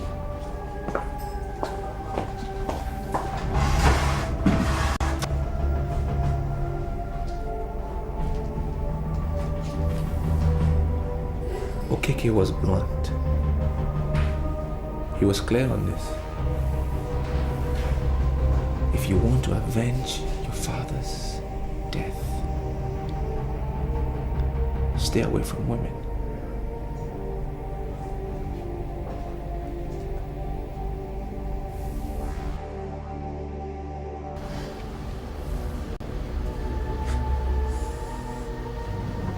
What's wrong with this boy?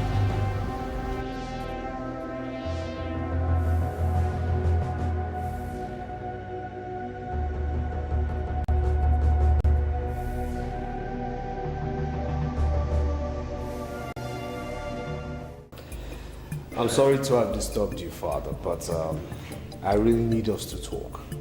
Whatever we're going to talk about will depend on if you've agreed to do exactly what I wanted to do. Father, Omoja as a judicial entity of our land is the cultural inheritance of our people. And so? And why are you against the establishment of an Omoja? Are you speaking your mind as a person or someone sent you? Father, no one sent me, and you know no one is qualified to do so except you. I'm only making my own private inquiry as to why you're against the installment of an Omoja. By the time you learn to be violent, chances are that one day you become the king of Igbo kingdom. And when that happens, you will be able to establish whatever institution you deem necessary. Okay?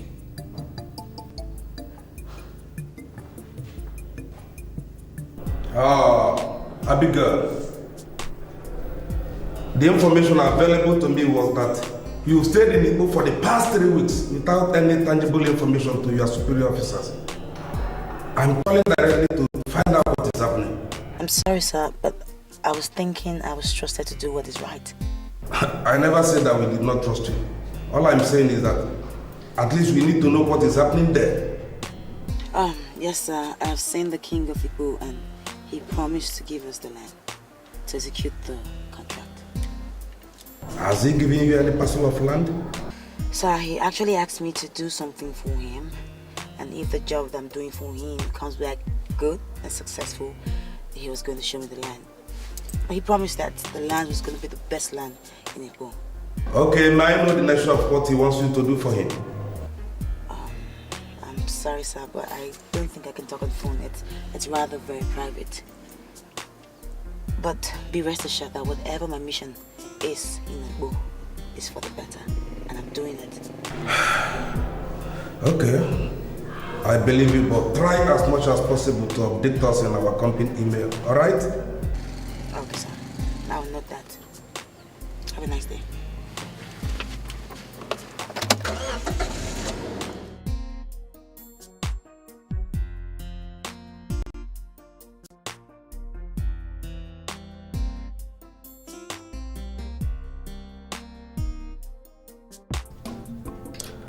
The statements made by ECDN of Abanabo are weighty. And the conclusion is that what the king presented was not Dudu Eze. Ezenago was crying, yet he was killed by the king. What I find very confusing is that you people went ahead to crown him king while his partner was shouting that he was lying. Obwefi Obako, we were sick and tired of living without a king. It may be right to say that we were very desperate. But look at it now. We are facing the consequences today. Hi. A murderer leading us as a king. Hey! Tonto Ezenago has been proved right. Look at Igbo, the great land of peace and warriors has turned to be a land of murderers. My brother, look at it. Oh God. No, I cannot tolerate this.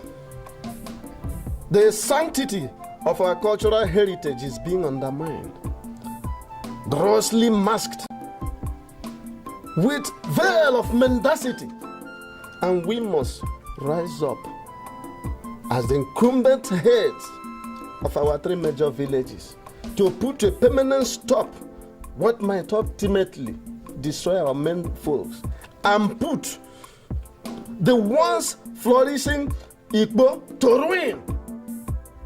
We won't tolerate that. He who wears the shoe knows where it pinches. I want to ask us a question. What do we do?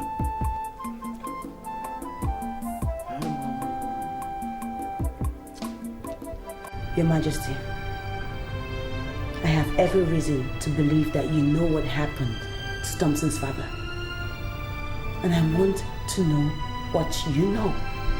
My dear, I remember you once told me not too long ago that there are several ways to kill a man. With all due respect, Your Highness, you have not still answered my question.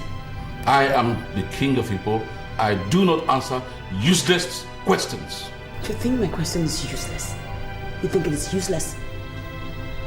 Well, if you killed him, why can't you be brave enough to tell me that you killed him and why? My young lady, I remember you did tell me in the course of our recent discussion that there is something you could do to a man and he would take his own life voluntarily.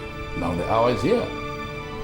I want you to unleash that same horror on two of my arch enemies, Ojiani, the chief priest, and Obwefi Obako, the New Zealander who has been causing confusion in these communities in Kemba. Yes, the moment you make two of them take their own lives, the coast will be clear for you to be installed the Omoja of the kingdom. So why do you want me to soil my hands in the exit of innocent souls? Do you see me as a possible murderer? Do you? Abigail, I know what you want. Just name your price. Tell me how much you want. I'll pay you. All that's important to me is to make sure that Ojani and Ogbuefi are both dead. Period. And I agree. I want you to pay proper attention to what I have to tell you right now. Even though the people of Igbo see me as a very quiet prince, trust me, I have a temperament you don't want to experience. So I'll ask you this question only once. Why do I have this belief that you're hiding something from me? My prince, I'm here because my father appeared in my dream last night. But what is my business with what your father told you in your dream? He appeared because I'm covering iniquity. What do you mean by that? Speak! Dike was wanted in this palace. Beg your pardon. I beg your pardon? Your father told me not to tell you. But I know my father will kill me if I don't tell you. This night will be her second night in this palace. Wait. Are you saying my father, the king, is dating that strange woman? No, I didn't say that, but I don't know if they're dating or not. But this night is our second night in this palace. My God. Why is this man doing things unpopular with our people? Why?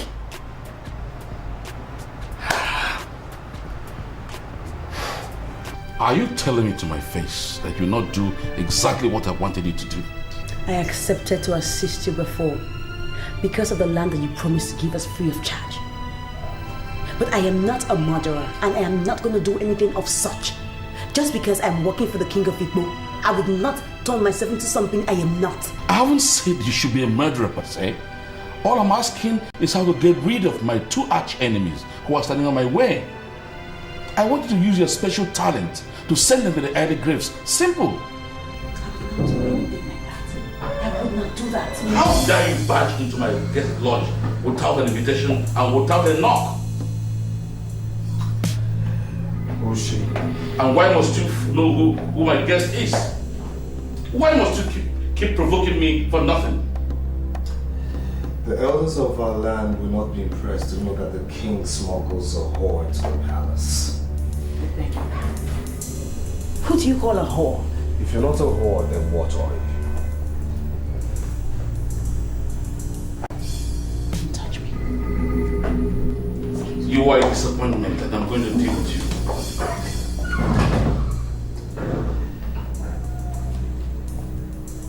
It has been confirmed that you came with a fake Eze. And you also killed Ezenago. What did you just say? The lady who just left here shouldn't be your primary concern.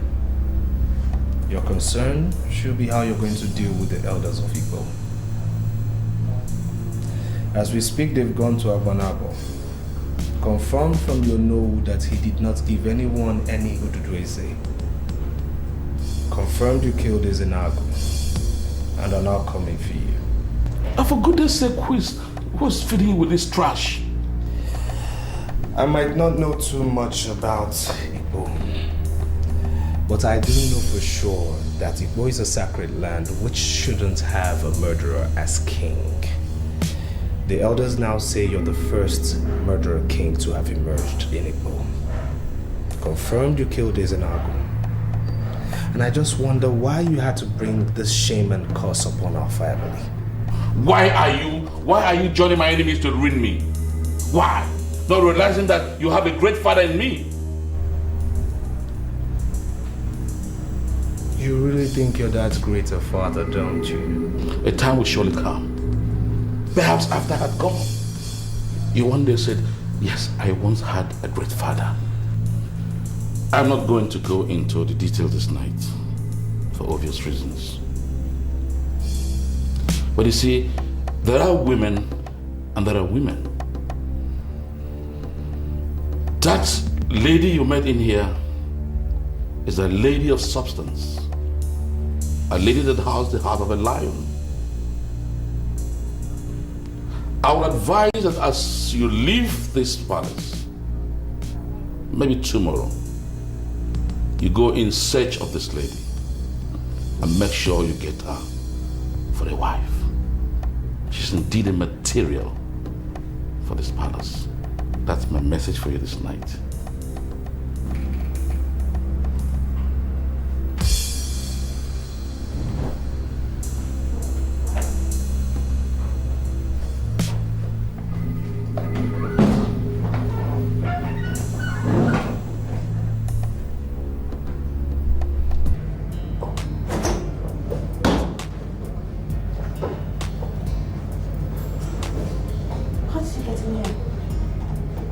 Sweet words can open all doors.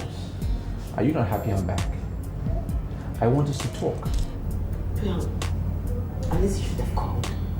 What if I was not going to come back here tonight? Abigail, I will be very disappointed if you tell me that you have started an affair with a man here in Igbo land. You wouldn't say that if you truly know all I got to know about you. Is it different from what you've already told me? Just give me some time. You have my back, okay? I'll tell you everything.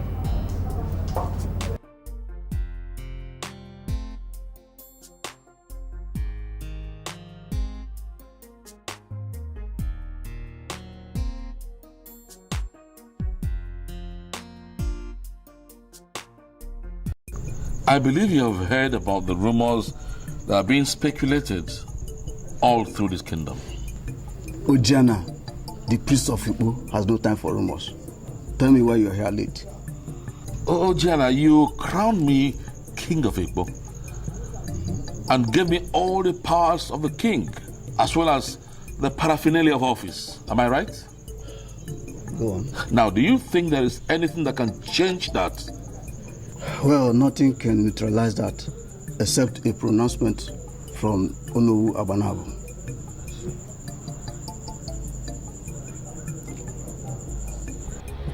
I asked you to come back after 21 market days.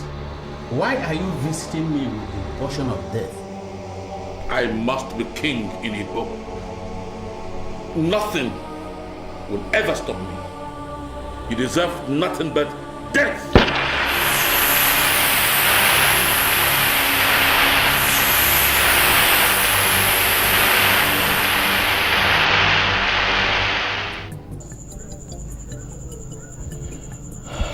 I'm sorry, Your Majesty, but I don't know why you are looking at me this way. No. Well, you did say that the only thing that can neutralize the powers of the king of Igbo is a pronouncement by the Onowu Abonabo. Am I right? Exactly. Well, now that the Onowu has joined his ancestors, do you think that still holds water? Well, nothing can change that except the very death of the king and the recovery of Okukundi Oba. I see. All right. Okay.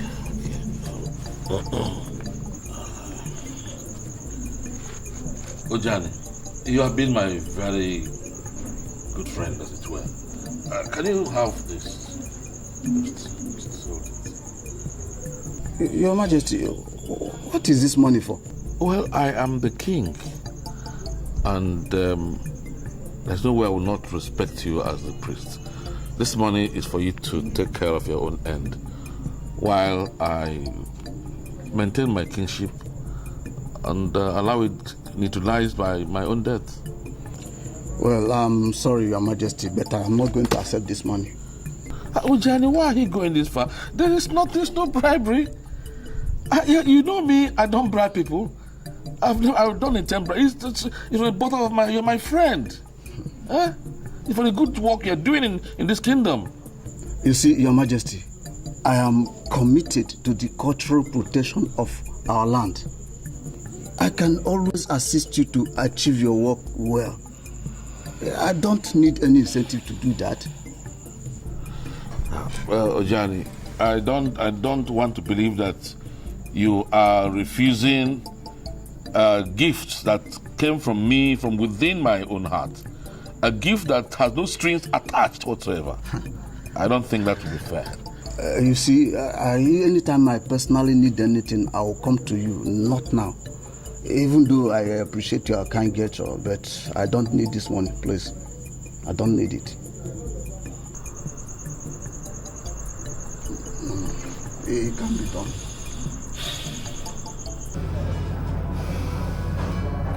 Abigail, I want to understand this once and for all.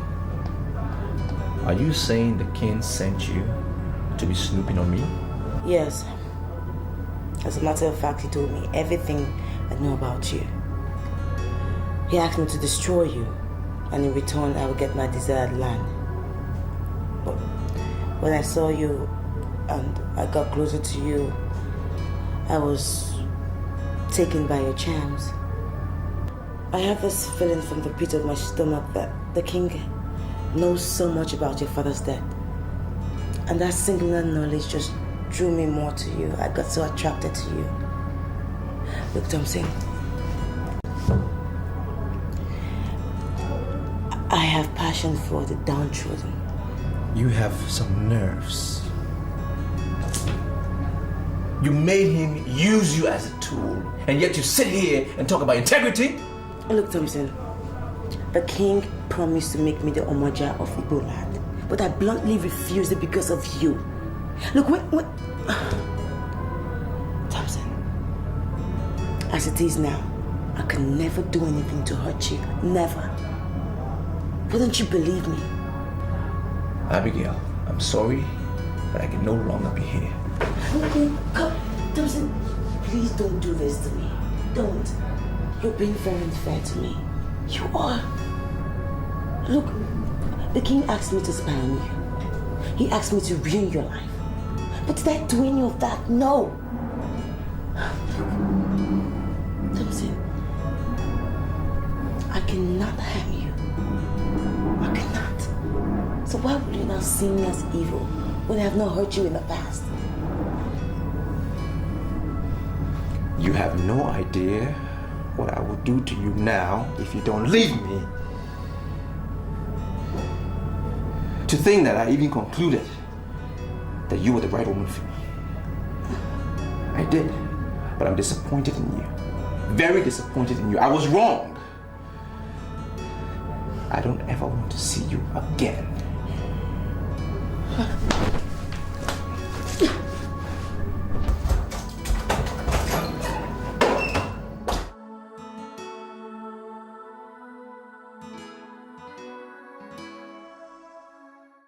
I have distributed the money to all the women that matter.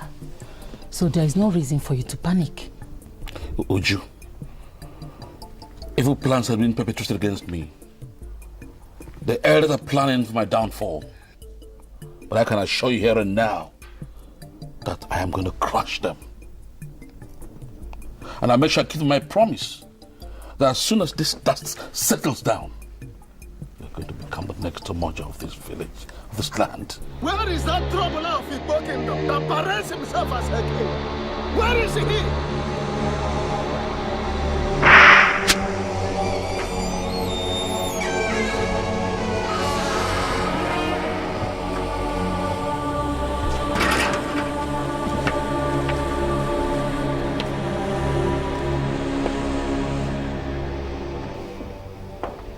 Your Majesty. Yes. The elders have arrived with the chief priest. What are they doing here? Outside the gate. The chief priest has a tender palm fruit in his mouth and is bearing a fan maybe in his hand. Why would they invade my palace with fan maybe? Why? How dare you? How dare you? I am king of Igbo. I am the custodian of our cultural heritage. How dare you invade my palace with a fan nabe and a monk in your mouth? Ichie Ezenagu did not die a natural death. All accusing fingers are pointing at you. Therefore, you must swear on this offer to vindicate yourself. I am the king. And people come to swear on my throne. How come you're asking me to swear on Amebe? Why don't you humble yourself before the throne? Otherwise you face my wrath. Ichiokoroko, you are not the legitimate king of Igbo kingdom. Anyway, we have come to inform you of the decision of the elders and council. So you are even standing there to talk to me about legitimacy? What do you know about legitimacy? The legitimacy of anything in Igbo kingdom must be founded upon the traditional and cultural values of our people. And one of such values is the originality of the Idueze, upon which kings, even kings of Igbo kingdom, are crowned. It has been proven that the Idueze, upon which you were crowned king, was fabricated. Hence, your kingship has been unfounded ab initio. Then you cannot continue to be king without questionable symbol of authority. I will now prove to you that I am king of Igbo. Ajalo.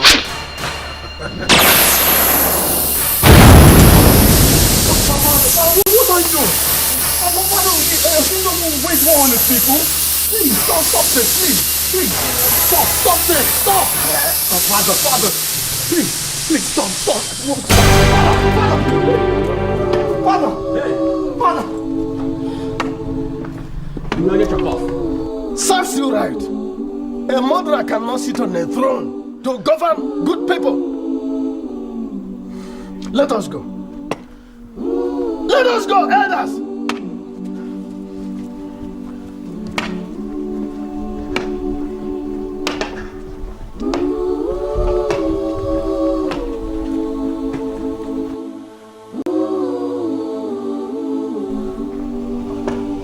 Father!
When you get to Enugu, what likely are you coming back to Igbo?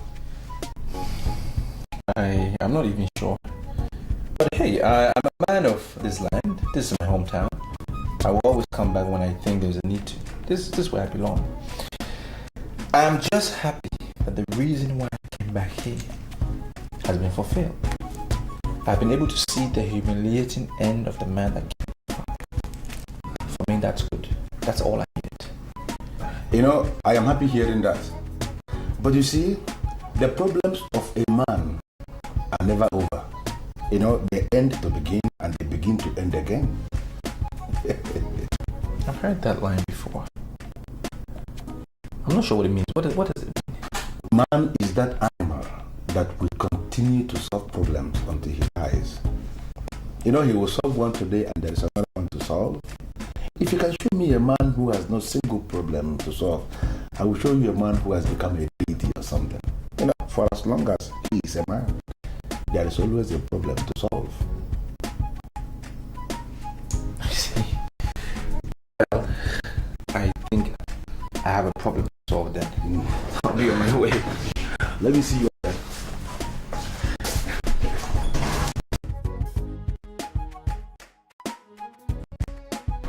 So, this problem thing that I was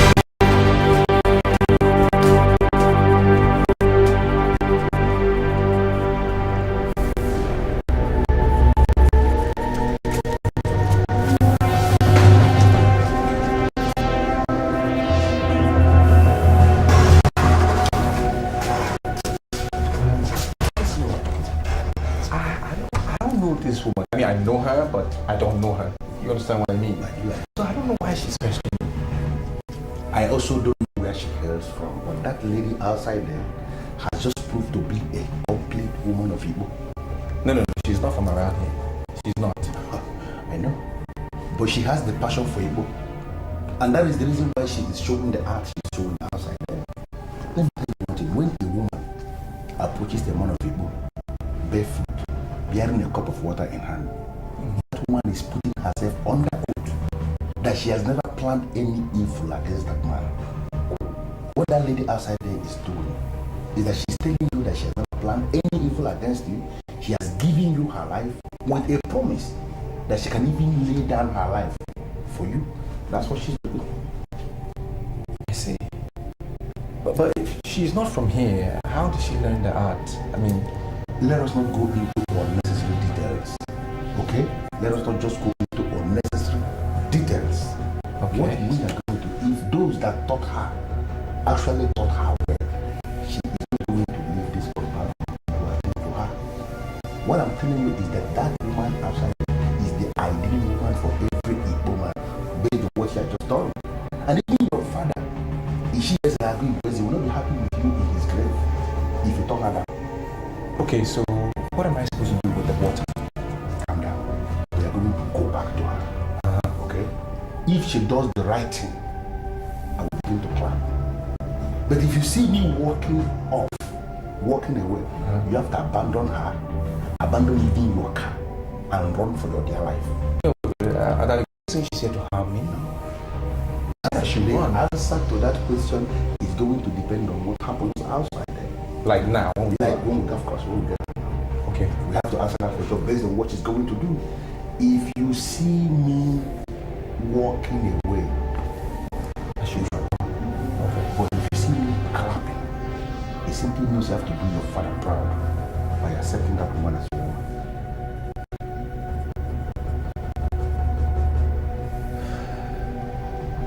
She's already on the oath.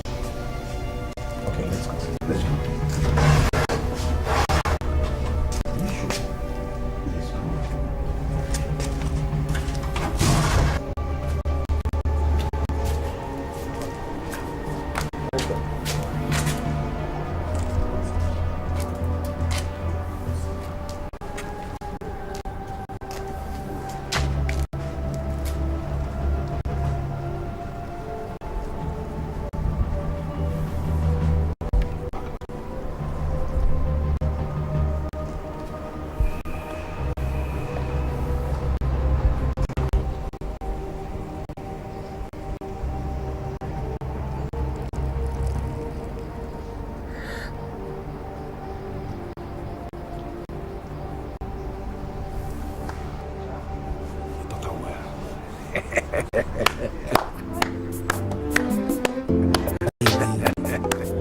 From the first day I saw you, I told myself that this is the only woman I will love, and I will always love you. I will be your shelter from the rain.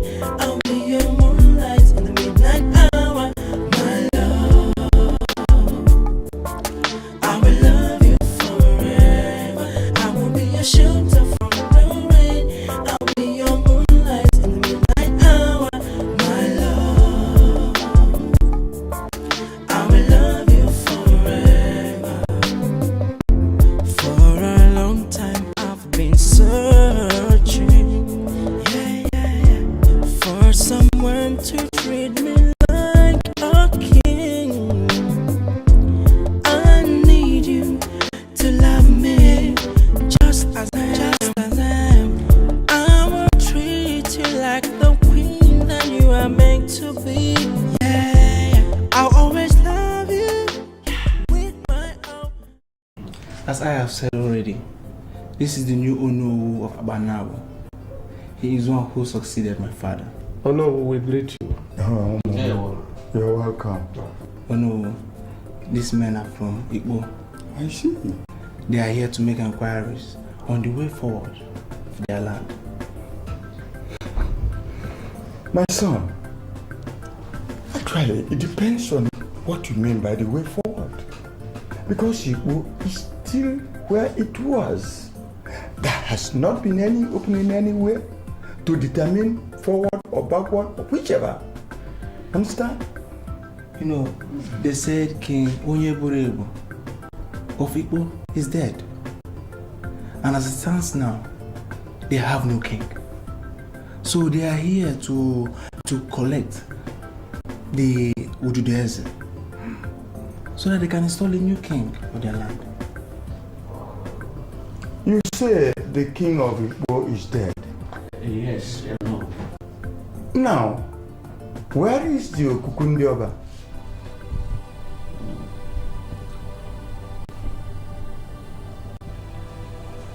Men of Igbo, you are just looking at me as if I have done ultraviolence. Where is the Okukundioba? Because you know that immediately it is confirmed that the king is dead, elders will retrieve that Okukundioba from the west. Did you do that? I think it has become imperative for me to expatiate.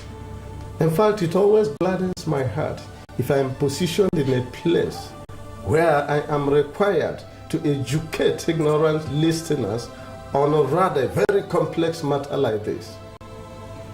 My friend, I cannot say I know where you are coming from, but whatever happens, proceed. Thank you. You see, the foundation of the kingship of King Onyeburebo of Igbo, as he was then, was shrouded in a fraudulent practices and manipulations. You see, your predecessor, that is Isidieno's father, did not give out Ududeze to any man in Igbo. But it is on record that late King Onyeburebo actually presented Ududeze to elders and council of Igbo. Now the question is this: if Ududeze was not given, yet somebody presented an Ududeze, it means that somewhere, somehow, somebody has succeeded in presenting a pseudo that is false Ududeze. Anyway, event has overtaken that because he is no more. And that is why we are back here in Abanabo for a valid Ududeze. I agree to your logo. Well, Ichie, you see, Unowu Abanabo is a sacred position. Whoever is in that position does not talk much. But you people are making me to talk so much, and I am not in favor, and I am not happy about that. No, we are very sorry, but we are simply asking you to guide us. When the late king was crowned, he was given Okukundioba by Ojana, the priest of Igbo. Is that correct? It's your Balogo. Do you know who has just asked a question which you must answer? As a matter of fact, I wasn't there when you people initiated and further orchestrated the fallacy which is still haunting us till today. Answer him. You are right to know. The priest gave him Okukundioba when he was crowned, and that is a symbol of authority. I want to ask another question. Where is that Okuku? The Okuku, where is it? Where is the Okuku? He is keeping it.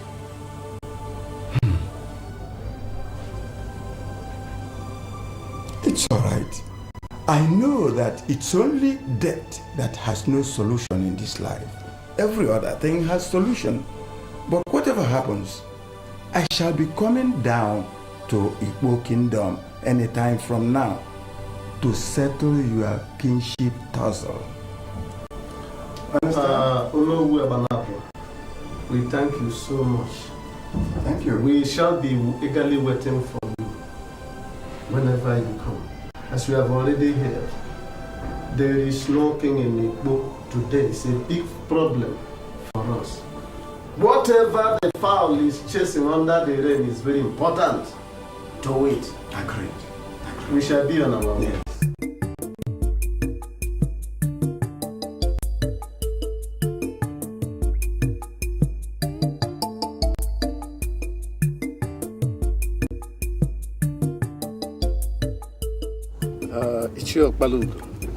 I am sorry, but you must agree with me that what you did is tantamount to betrayal. Well, how could you say this type of a thing? How could you say that? This is an insult to my person. You cannot call me a betrayer, or have you forgotten that I am an Ichie in this Ugbo kingdom? You are an Ichie, I agree. But I am an Ogbuefi. Which of these two titles is greater? Ichie and Ogbuefi. Are you saying that you bring me to Abanabo simply to insult me or what? Why are you making inflammable statements? You see, I like that clause you employed. Inflammable statement. And now let me tell you, if you don't want Igbo to go up in flames, you must explain to me why you gave Okukundioba, the highest symbol of authority in Igbo, to a man who presented a fraudulent Utudueze to elders and council. Are you ever thinking that we know? Exactly. Even if other elders didn't know. You, Okbalogo, you should know because he's your brother. Ogbuefi, let me just be frank with you. I am sick and tired of this discussion. If you cannot end it now, just ask your driver to park me here. I will find my way to Igbo. Enough of this insult. Ichi Okbarugo, do you think I am as heartless as your brother? No. All this I will take you back to Igbo.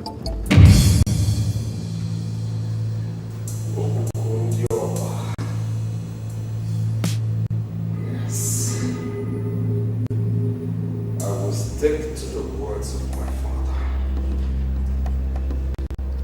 I will be king, and so shall it remain. Yes.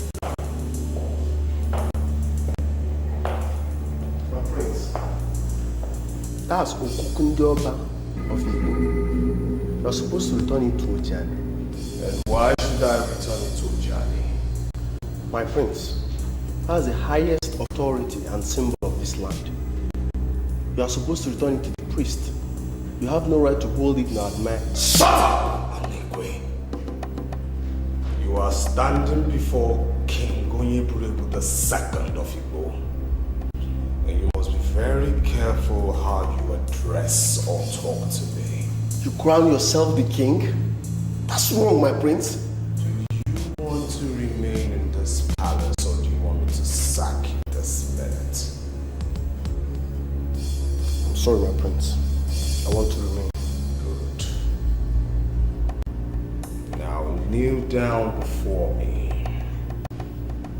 and hail me as your king, Onyeburebu II of Igbo.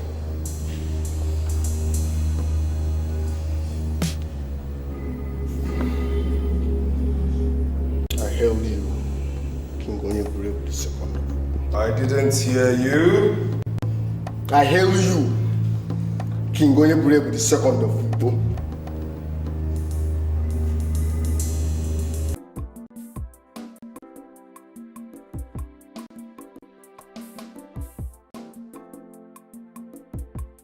Uju, you're welcome. Please, I have cola. I am not here for cola. Your daughter said you asked me to come, and I wonder why he sent for you. Unless you now move around the kingdom sharing money to women. Do you have a problem with that? Why do you always look for trouble? Why? I want to know what the money is meant for. The money we are distributing does not concern you. The women of Igbo are getting wiser. And we don't want anybody that will take us back. Uju, I understand you gather support for Charles And what does that mean? You don't have to call him Charles. As in, just nobody. He is King Onyebulebu II. And you must address him as a king. I am sorry. I am leaving because I cannot sit down here to continue to discuss about my king. I served his father and I am still serving him. And do you wait? Whatsoever support you are gathering for Charles is wicked and unpopular. You are gathering support for the descendant of a murderer. And do I tell you, the spirit of all those killed in this kingdom will continue to haunt you until you order your steps. You are just parading yourself as the leader of the women of Igbo. Let me tell you, that will be on your wildest dreams. Get that into that your crazy hair.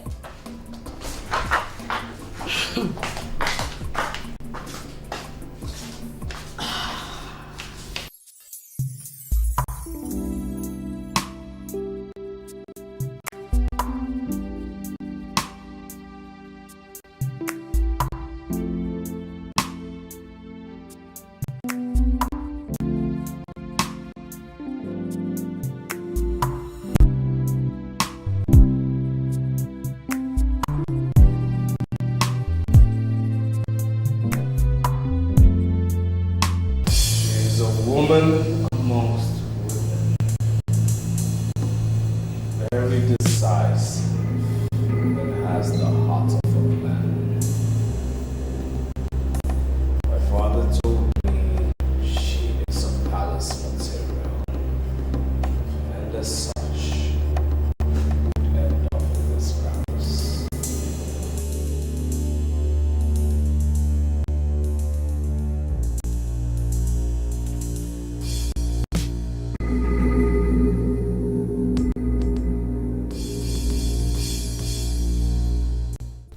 Many people in this kingdom believe that I am a troublemaker. This impression has spread so wide that many people think, and some are even saying that Ogbuefi Ogbuaku is trying to impose himself as the king. The truth is that I have one interest. That is the unqualified protection of the cultural heritage of our people. Now, considering what I already told you, yes, that Onowu Abanabo said, I want us to conclude the way forward. The way forward is we urgently get the women to give us one of them, whom we will empower as an Omoja. Sorry, Ichie Nweke, but what can an Omoja do? The highest symbol of authority in our land has not been located. And Onowu Abanabo said that as long as we cannot retrieve the Okukundioba, we cannot even clamor for Ududueze. Now the question begging for an answer is, can an Omoja make it possible for us to lay our hands on the Ikukundioba? Ogbuefi Ogbuaku, I am sorry, but you are making this issue rather very complicated. I told you that we shall confront Charles. Why are you bringing Omoja into it? Good. I am bringing an Omoja into it because we cannot even go to the palace.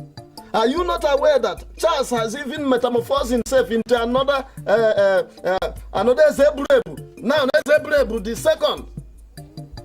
You see, now going to the palace amount to submitting ourselves under the unauthorized supremacy of his kingship. And that is one thing Ogbuefi Ogbuaku cannot do. Never! In that case, we should go back to our homes and rest. I don't think that we can rely on Omoja to deal with this issue. The best thing to do is to confront that young man that imposed himself as a king. I sincerely think that we are creating unnecessary problems for ourselves. The idea thing is create an Omoja first, sit her down, and tell her all the powers that are conferred on her by the tradition. And if she sits down to watch an unpopular king destroy her kingdom, then she will go down in the annals of history as the woman, the very Omoja, that destroyed our kingdom. I think, based on what I have heard so far, I can understand that the elders of our land have finally settled for the option of an Omoja. Yes. But there is a problem. What problem? Uju, the wife of Nzamalo of Abata village, has been going around the whole kingdom, sharing money to our women, all in an effort to gather support for Charles, the self-acclaimed King Onye Brave II of Igbo. Where do you think she gets the money from? It is obvious. It is being speculated that the money is coming from Charles himself. The reason for this is he wants to create tension in the land. He wants to create confusion among the women so that they will not be in peace, as to provide a consensus candidate that they are going to present as the Omoja that is going to emerge. Odaligo, where did you get all these informations you are passing to us? Only yesterday, I ran into Uju herself as she was sharing money among our women. They were applauding her. They were clapping for her. The information at my disposal shows that a good number of our women are beginning to agree to her terms. So if the elders are telling me here now that we have resolved for the option of an Omoja, then the elders must, as a matter of necessity, get the very identity of the person that is playing the music that Uju of Abata village is dancing. That we must do with immediate effect. Yes, we have to do it.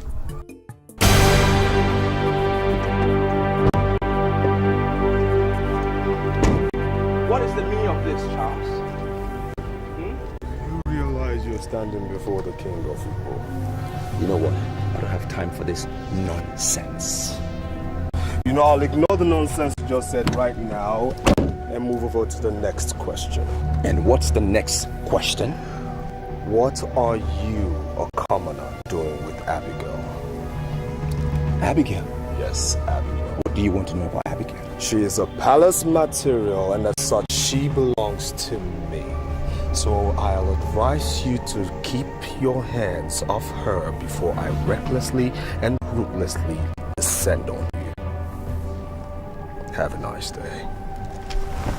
Stand right there, Charles! Charles is what I called you. Are you trying to provoke me? And how dare you, a commoner, address me as Charles? For your information, I am King Onyeburebu II of Igbo, and I advise you to lay your hands off that woman whom my father has declared to me as my wife. Are you under some form of illusion? Because you're not what you think you are. I must warn you. You warm your hand under a flame, and I am the flame. I will burn you. Be careful. Now how dare you, commoner, walk out on the king of Igbo? You're not the king of this land. Well, maybe you are. In your father's compound, that's where. Within those four walls. And you keep it right there. Because if you do step out of those boundaries, I will hasten your aspiration date.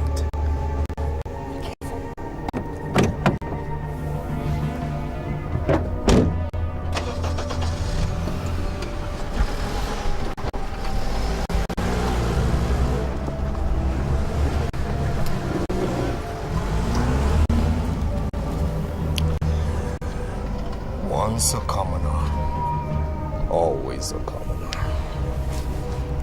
Odaligo, I'm even angry with myself now why I didn't even slap him with the nonsense that he did on the road. But then again, I'm thinking, okay, I controlled my anger and I'm a very matured person, so it's fine. I invited you at Topsy because that's a place I want us to go. Can't you forget that idiot who is parading himself as king? He is nothing.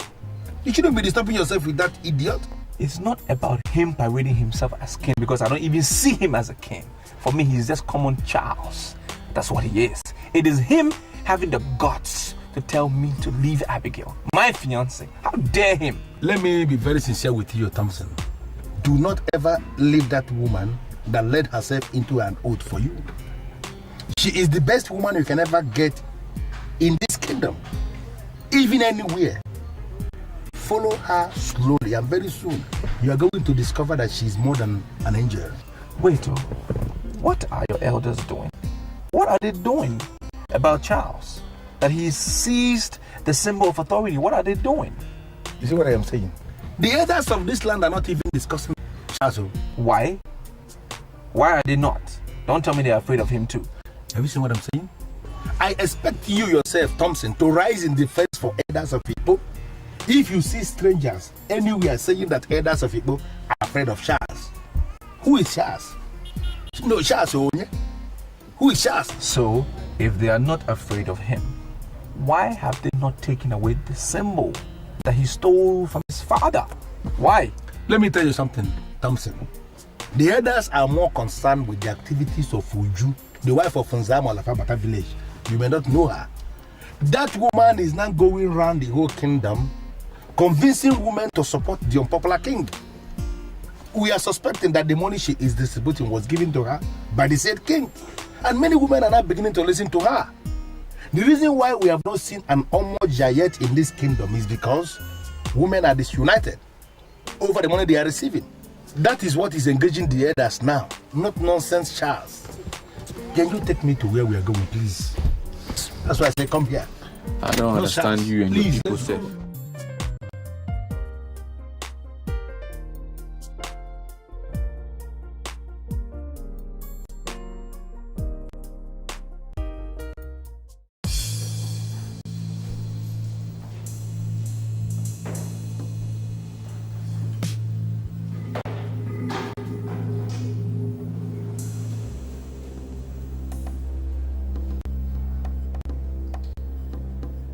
My father told me before he died that this thing had proven to be very powerful, mighty in battle, killed many from far and close range, and that is why I called you for a reason, to teach me how to use this thing.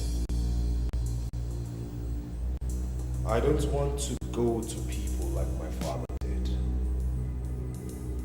I want to, with this thing, sit in this palace, manipulate this kingdom. How much do you want? I'll pay. Do you know what they call me? Oza Balanze of Father Bozala. I am a man of authority, and I cannot, I will not discuss the figures of Charles with you. And who is discussing Charles with you? My father told me he got this thing from your kingdom. He used it during his reign, and I want to do the same. So teach me how to use the damn thing. Simple. I have this feeling that you are underestimating the powers and the efficacy of the evil powers of God. What you desire and seek to use as a link with the humiliating seed of your father. Try to set that place. Start on guard and come back and partner with the elders to ensure the development of people. I command you to stand there. Where do you think you're going? Are you trying to walk out on me? Don't ever allow it to be reported that the road that all men use on daily basis has become too sharp for you. Oza Balanzo Father Boza is not and cannot be as simple as men tend to think. Learn how to eat what others eat. Or you become known by what you abuse.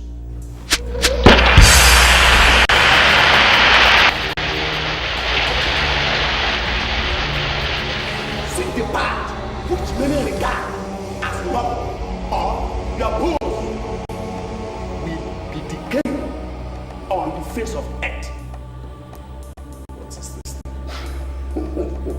Answer me. I'm not going to respond to nonsense. I'm not just a man. I'm more than a man. Because all evil spirits are scared of me. Do that you are told. Or face that which is mighty than your father.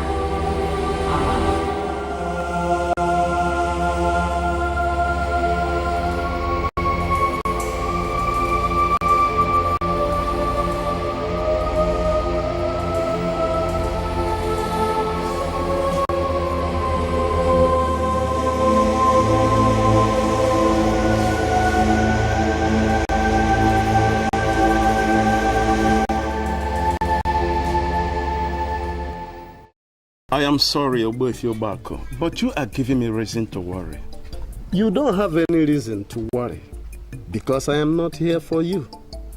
I am here to see your wife, Uju, and I want you to bring her out immediately. My wife and I are not part of politics of this kingdom. Why should you say you are looking for my wife? Ichienweke, could you tell this man that we are not here to discuss the very myopic conclusion of a man who is oblivious of the happenings around him? Eh? Your wife has been going around this kingdom sharing money to our women. Why do you say that she's not part of the politics of this kingdom? As a matter of necessity, we want to know the reason behind that strange action. I am sorry, Oboefiobako, but I'm not aware of that. That's why he said we came to see your wife. You don't know anything about this. And we did not come for you. Produce your wife for questioning. Or we leave with the conclusion or impression that you have been working with your wife to pull down this kingdom. And if we so conclude, we'll be in a very big trouble. I think you will have to come back later in the evening. Why? Why? Do you at all know the caliber of men standing here before you? How dare you open this very mouth with which you eat yam and cocoa yam to suggest we come back later? Eh? I am sorry, my wife is not at home. Where is she? She traveled yesterday to her village to see her sick mother, and I'm sure she will be back later in the day. She traveled, yeah.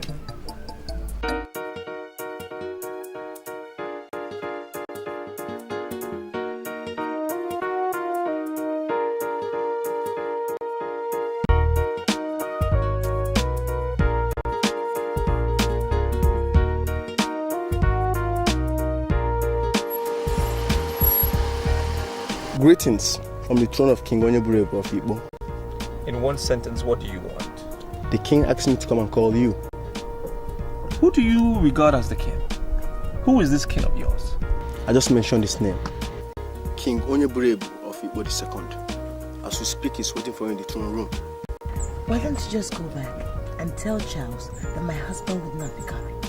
Well, we are not aware that Thompson Ezenago is married. And I must tell you here and now, a man that has your kunjo about football is not an ordinary man. We don't lie to such a man. Thank God I met Thompson and my message is clear. So Tom, are you coming with me or not? You heard my wife. I'm not coming. Because I don't see him as the king.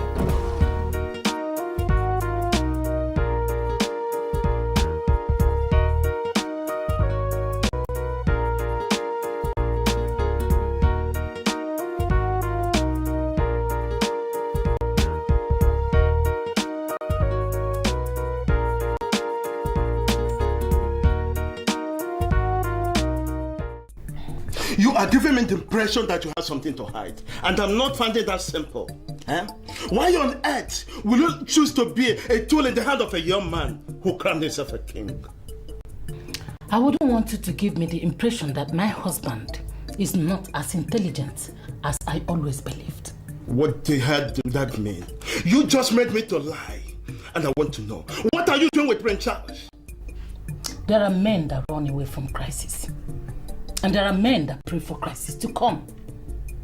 These are the type of men that gather money out of crisis. And they see crisis as a big business. can you file with anything that the rubbish you are saying answers my question in any way? I am answering your questions. I am in business. And I want to bring my husband into that business. And what business is that? Prince Charles, as he then was, and now the King Onyebulebu II, as you said, is very unpopular. And everybody is against him because they see him as descendant of a murderer. And that is what I am doing because I know that we are going to make money out of it. He wants somebody that can handle his PR. That is the business. He inherited so much from his father. Already he has given me 3 million naira. And he is ready to raise more money if you come in as a man. What makes you think I would like to do such business? Because of the money that is involved. See, we live in a new world. They call it New Millennium. And this is the age where any man can do anything to grab money. And I want my husband to live above the archival politics they play in this kingdom. That is exactly what I'm doing. Let us grab this money. Let's make money. That's all.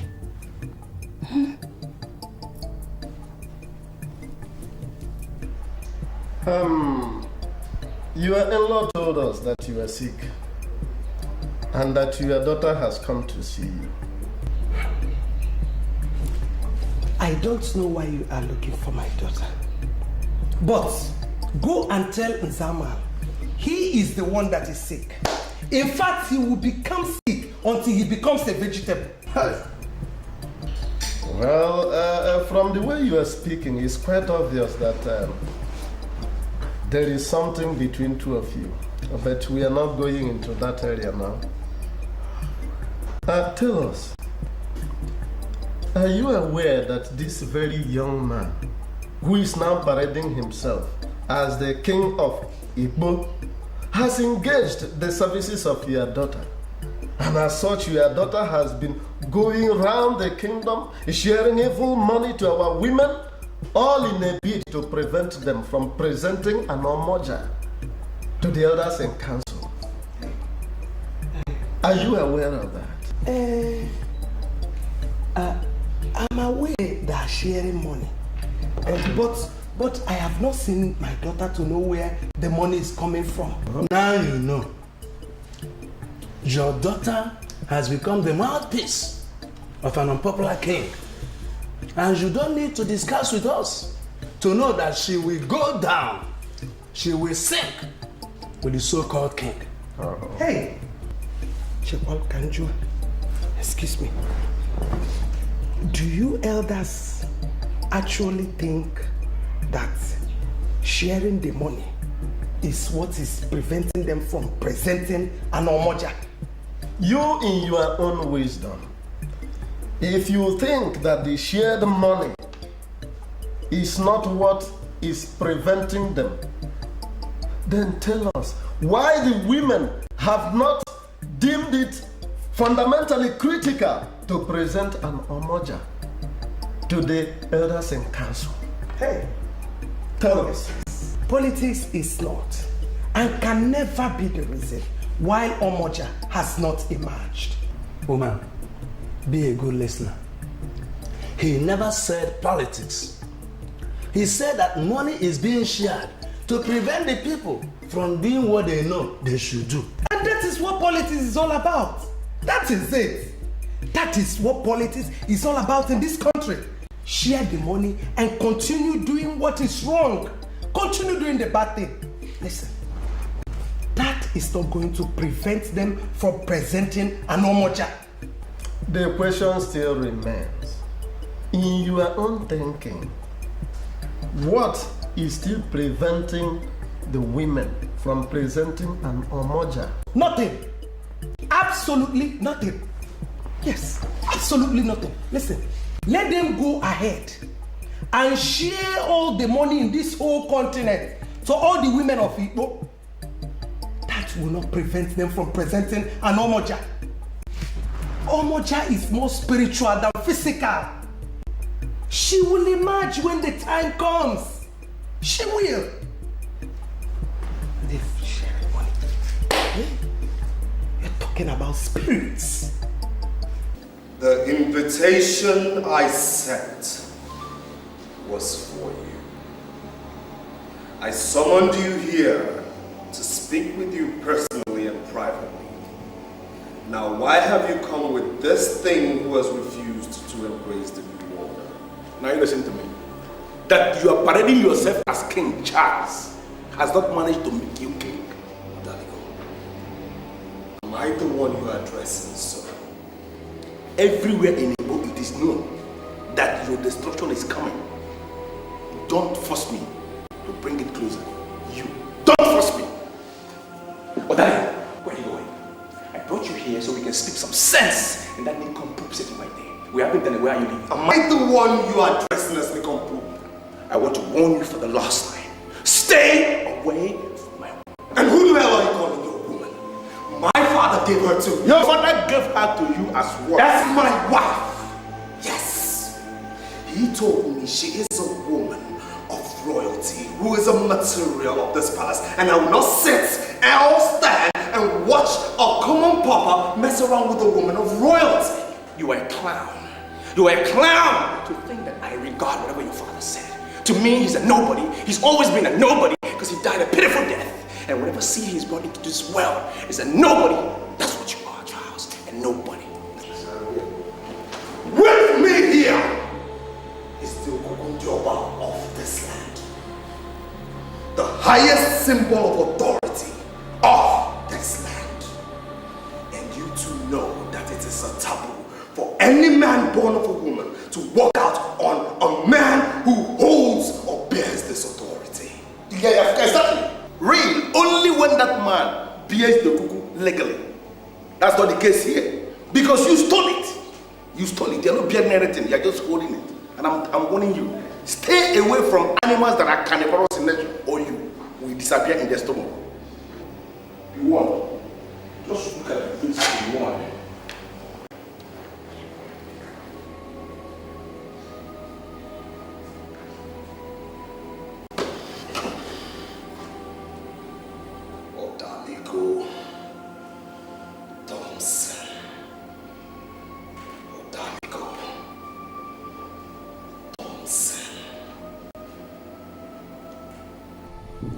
You know, Thompson, I'm not living with you. I have this small business I want to tidy up in the Dembele. I will see you when I come back. Okay, it's not a problem. But I want you to understand that there is war coming. Mm-hmm. That lady came to you barefoot, bearing a cup of water in hand. She has given you herself. She is yours, and you must have to make it to remain so. You understand? No, but Odaligo, I am already making plans to get married to this lady.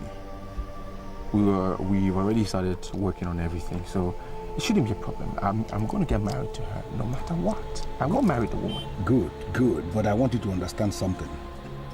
We all do not like the former king, King Onye Brave of Igbo. Definitely, I know. But the truth is that that man was a man of many sides. You just heard the song. His father opened his mouth and qualified Abigail as a material for the palace. That statement is very, very significant. Very important. It simply means that she's not just an ordinary woman. She is a noble woman. And you have to do whatever thing that is within your powers to ensure that she remains yours. Even your father in his grave will be very disappointed if you lose her. You have to ponder these statements. I will see you when I come back. Okay.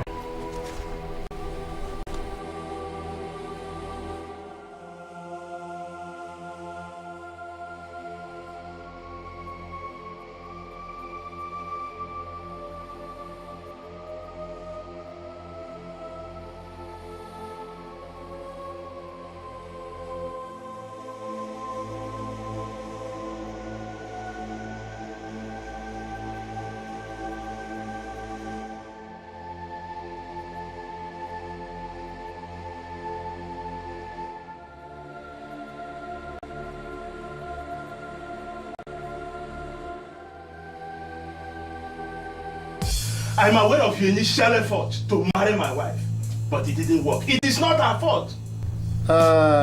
Nzamalo, or what they call you. I have not come here to discuss nonsense. Rather, I am here to tell you to your face that you are grossly despicable, and I am going to deal with you. You will deal with me. I'm going to deal with you. You must know what you say here. This is my house. You have no right to come here and talk to me in the house. You see, there is one reason why I have not slapped this your mouth. Slap me? Yes! That reason is God. How dare you open this your highly disjointed mandibles to lie against a noble woman in this kingdom? I, Zamal, lied against a noble woman? By the way, who is that noble woman? Zamal, remember what you told us in the morning when we came? You said your wife was not around and that she went to visit her mother. And that your mother-in-law was lying critically sick. And what then did you consider as a lie then? Huh? What? We went on a sympathy visit to your said in-law, and she gave us a message to you. She said you are the one who will remain sick for many years. Liar! You went all the way to Umuapu to confirm from my in-law if he was sick or not. Why were you such busybodies? Huh? Zamal, I'm very sorry for you. And it been like you to call noble men, elders of Igbo land, busybodies. Remember what I told you in the morning. You will be in serious trouble when we find out that you've been working with your wife to pull down this kingdom. Look, you cannot threaten me in my house. I am not your servant. Do you hear me? Zamalo or what they call you. You are very correct. Yes, you are not our servant.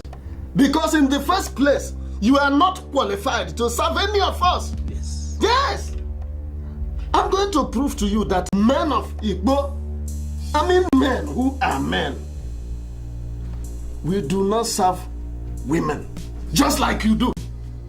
Am I serve woman? Tell us how much you want us to pay. Shut up your mouth. And we shall pay. We want you to work for the king. Keep quiet, woman. Uju, let me tell you, those that play in the open hardly play in the dark. Just as those who play in the dark hardly play in the open. As you ponder over this truth, bear in mind that your destruction is nearer than ever before. Let's go. You better come and collect money, hungry fool. Oh yeah, watch out, Nanya.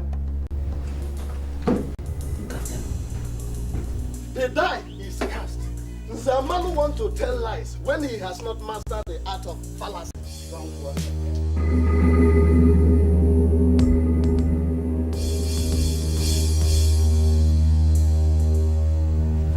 He said that both of you have been playing in the dark and that he doesn't want people to play in the open. Open your mouth and tell me, what are you people doing in the dark?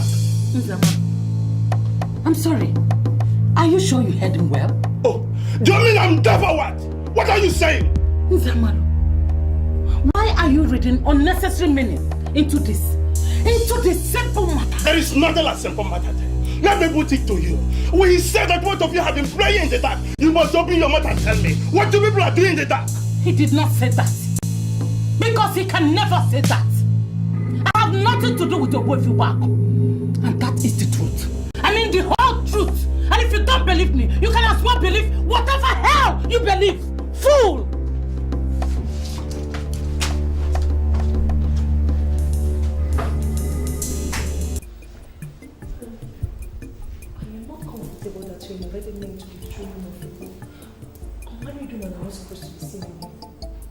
And who told you that? Nobody told me, but it's something that we all know. Hey, tell me, what do you want from me? Eh? Just tell me. I don't want one of these elders to see me in here, please. Please.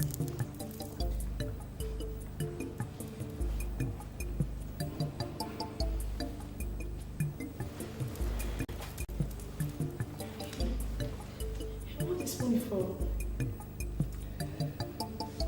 There's a lady in this kingdom, though not from here, by name Abigail. I don't want to know how you do it, but find her and bring her here to me. Eh? Hey, I'm sorry, Your Highness. I don't get this. Are you asking me to pimp a lady for you? My conscience will never allow me to engage the services of any indigene of this land for free. Find her. Bring her to me.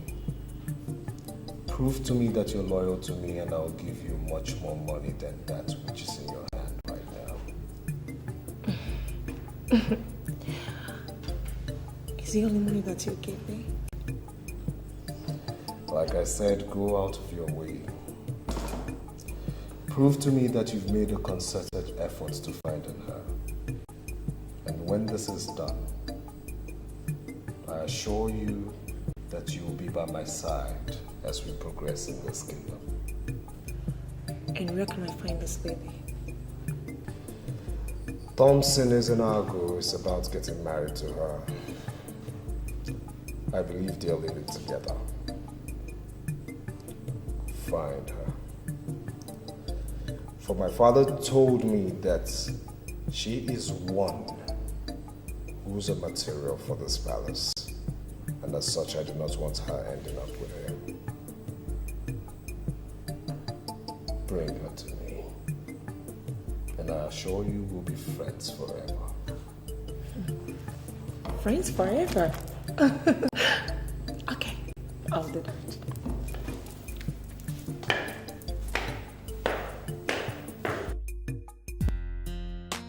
Yeah, just like that. I was in the palace that day. I was discussing with the king. Actually, I was persuading him to tell me about your father's death, what he knew. Giles just burst in and he just called me a whore. No apologies, no remorse, just like that. So it beats me now to hear that he's calling me his property. But with Abigail, I just want to ask you something. I want to be sure once and for all. Are you sure you had nothing to do with this guy? Absolutely. Come on, T. Look, I did not have anything to do with him. And I still do not have anything to do with him. I cannot even be proud to say that I've held a 2-minute conversation with this man before. That's why I'm shocked at what he's saying. In that case, I'm going to deal with him. I'm going to deal with him so hard. Look, babes. You don't have to engage him in a squabble. Don't. The most important thing is that I belong to you and you belong to me. We love each other and we'll be together forever. Nothing can break us up. Nothing.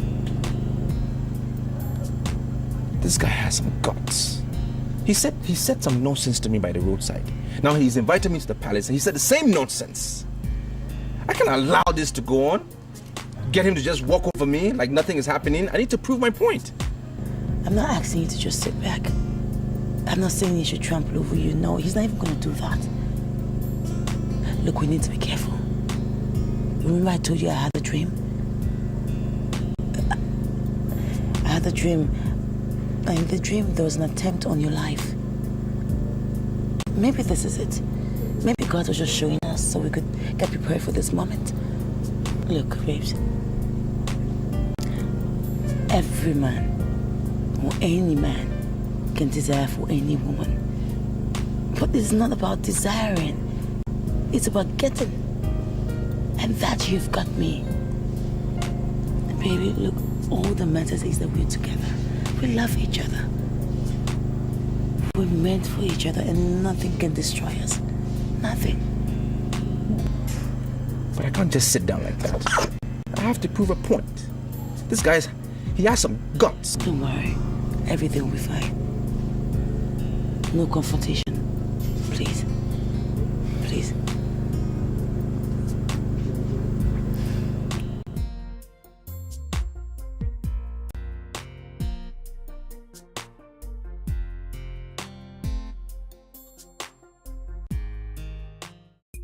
Do you think King Onye Brave II is an idiot to return me and only me as the balance guard here? Huh?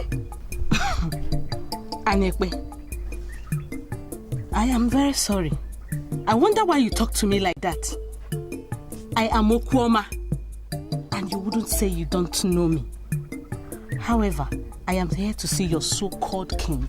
Wait, you don't even believe in my king, huh?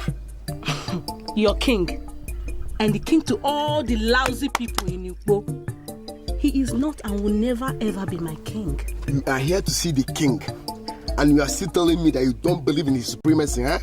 Let's see how you enter here today. You will not see the king. Maybe I should tell you the truth. Today, as a matter of certainty, I must see that impostor. And by the time I finish seeing him, your impression about him will never remain the same. You will not see the king. My name is Isidenu of Abanabo. I'm here to see that man that hijacked the symbol of authority of Igbo. Men from Abanabo should never be kept waiting, no matter what the situation is. As for you, wait for me. I will come back and tell you the reason why I'm the only guard here. That's you. I no gate. Hey, Okwoma. It is glaring from your face that you are the leader. Yes, I am. Thank you. Can I give a chance?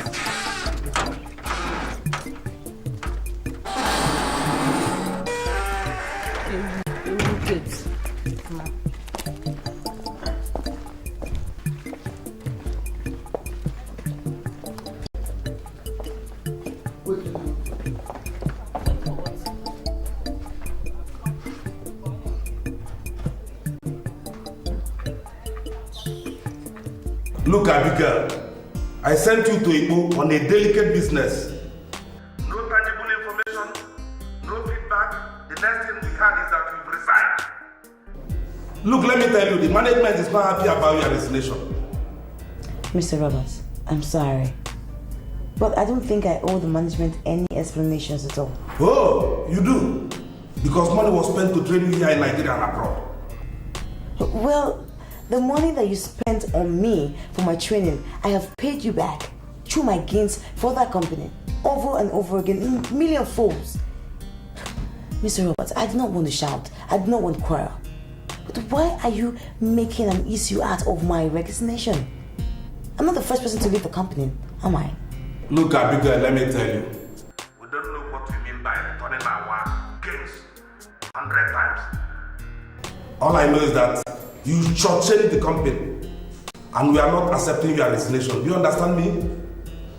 Look, Mr. Roberts, I would appreciate it if you just come out plainly and tell me what you really want. Back to the office. Oh, no, Mr. Roberts, that is not possible. Look, I am married now, and my husband and I have a private business. It's doing really well. Look, I know this is not supposed to happen like this, but please relay my message to the management. I can't come back to work for you. I'm sorry.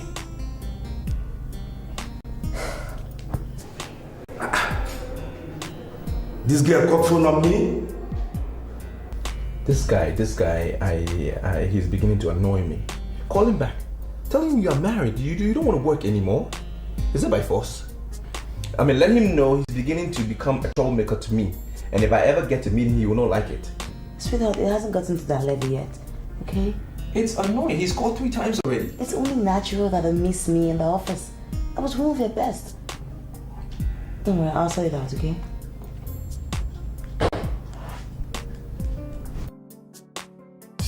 I'm surprised you came all the way from Agbanabo to tell the king of Igbo this reckless, stupid bragadash. I'm telling you this to your face, that I do not recognize you as king. And all the citizens of Igbo see you as an imposter. I only came here to ask you one question. What did your father tell you about the Onowu Abanabo? You came all the way from that slum to tell me this. Do you realize this is Igbo and not Abanabo? Let me ask you this. Can there be Igbo without Abanabo? You know very well that every valid king of Igbo derives his power from the Onu Abanabo. And you are not a valid king. You came into existence by fraud. Leave my presence this minute. I said, leave my presence. No. Listen to him. Because what he is telling you is the exact reason why I am here. Woman, you mean you also came here to tell me I got into this office through fraud? Yes. Do you want me to kill you? Huh? I'm scared. Both of you, leave my presence now. I said leave! I'm not going to be long in your presence because your presence actually is not a wonderful place to be. I came all the way from Abanabo to warn you that those who terminated the life of Ono Abanabo have murdered sleep. And those who cover murderers will not end well. You have 21 days. 21 days to confess all that your father told you about the destruction of the Onu Abanabo, my father. Or you face me. Now you stop there! You brat of Abanabo. A man that dines with the spirit cannot be a brat. The portion of death you inherited from your father, which he used for terror, was given to him by just a blind man. A blind man who has died twice and resurrected. But I assure you, he's going to die the third time. And this time, there will be no resurrection. You have just 21 days. So get out! Get out!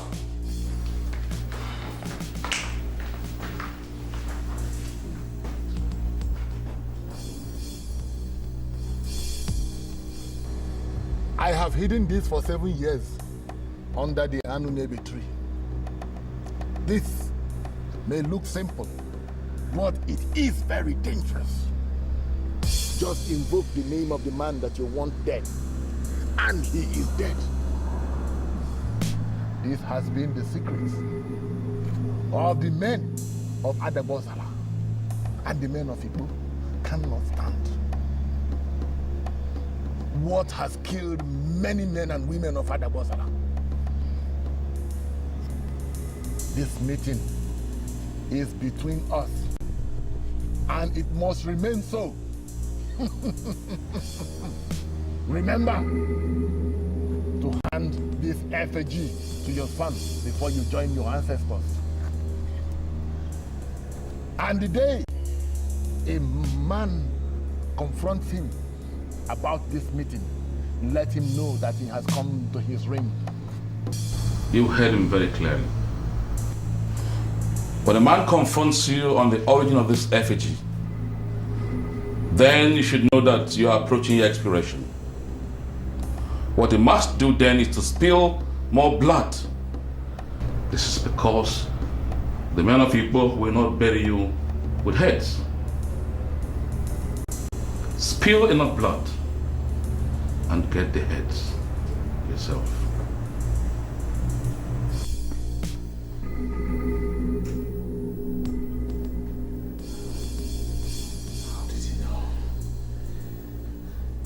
How did he know of my father's visit to the blind man? How did he know?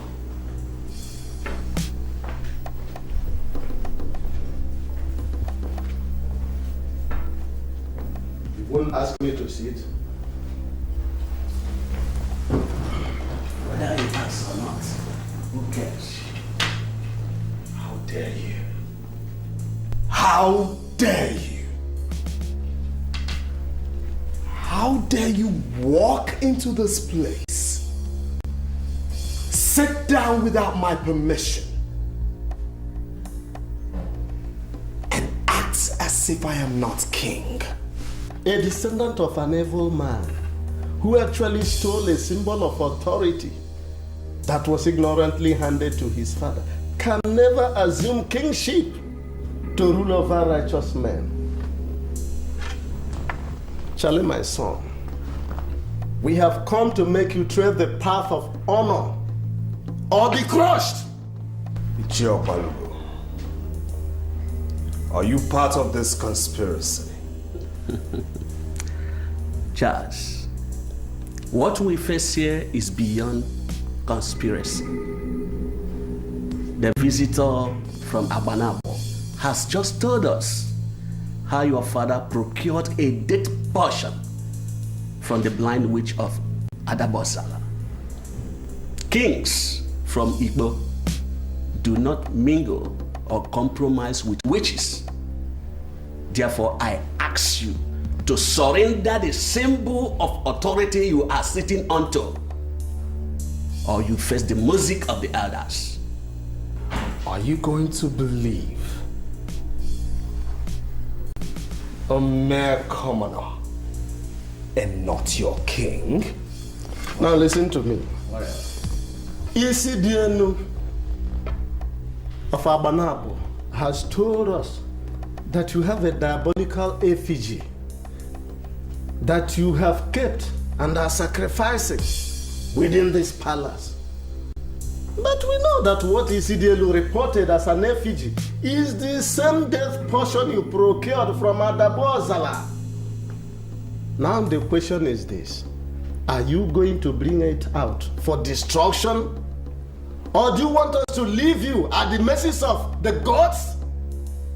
And I ask you, which do you want? Do you want the effigy or my symbol of authority? Both. It is a massive irony that a man who keeps Okukundioba, a symbol of peace, good governance and progress in Igbo, is also keeping an effigy which has been summed up as death portion. My son, it is a serious irony. I tell you this, you go out there and tell that brat from Abanabo that he has woken up one sleeping lion. Yeah, Charles, look at me eyeball to eyeball and answer me. Are you ready to surrender the items you are asked to release or not? Uncle Okpalogo, you must be an idiot to think I will release or submit anything to anybody. Kings remain kings till death. I am Ezuruonye the second of Igbo, and I will not be an exception. Rubbish. Charles, you have farted, you must hear the order. You must smell the order, Charles. You have farted, you have messed up. You must smell the order. Helen, I do not understand the meaning of this call, but I must remind you that I am not from Igbo. I'm only married to an Igbo man, that's all. And that's what makes you an Igbo woman. See, I am here as a real messenger. The king is looking for you. He said that he saw you once, and you still remain the only one that he wants to see. Do you know that? And who do you call the king, if I may ask? We have only one king presently in Igbo land. He is King Onyeburebu II. He sent me to call you into his very august presence, and you cannot afford to turn it down. Helen, I'm sorry, but I do not believe in the king. I know how he emerged, and I'm simply not... Does it occur to you that you're talking about the man that has the Okukundioba of Igbo? You find it come back. Look, forget what people say. He still remains the greatest man in Igbo presently. He can curse and he can bless. I strongly believe that you're blessed already. For him to say that you're the only one he wants means that you're destined to be on top. Do you know that every woman in this village, this community, wants to get down with this man, and you're here trying to turn the offer down? He's the only man that will take you there. Just surrender to his supremacy, then you'll be happy forever. Look, Helen, slow down, okay? I am not ready to see the king now or later. And the other women can throw themselves at him, not me. Abigail, wait. You want me to tell you what he said? He said that he saw you, that the only thing that crossed his mind was nobility. He can do anything for you. You are part of the nobility he's talking about. And you know that noble women do not reject noble calls. Remember that the king's call is a noble call. You cannot afford to turn it down. You know where to find me when you change your mind. Bye. Now give me one reason why I should hold you as a reliable guard. Your Majesty, I am reliable. And who told you so? I'm the only one that has been obedient to this throne, even when nobody believes in your powers. I keep on telling them that you are the king, only brave the servant of people. Then why do you keep opening my gates for useless visitors? The only people I opened the gate for were the man from Abanaba and the 2 elderly men, which are now as cabinet chiefs. Speaking of that, why would you open my gate for that brat from Abanaba without confirming from me first if I wanted to receive him? Men from Igbo do not sit when men from Abanaba are standing. How does that answer my question? Men from Abanaba are superior than men from our land. They are the firstborn according to the history of our ancestors. And my father told me that no matter what the situation may be, a man of Abanaba should never be kept waiting. Where is your father? My father is dead and gone, Your Majesty. Do you know why he died? He said death called on him and he joined his ancestors. Your father was a fool, and that is why he died. With all due respect, my father was not a fool. My father was a great man, and it was never recorded in the history of this land that my father was a fool. Your father was a fool because he told you that men of Igbo are inferior to the cursed men of Abanabo. So, your father was a big fool.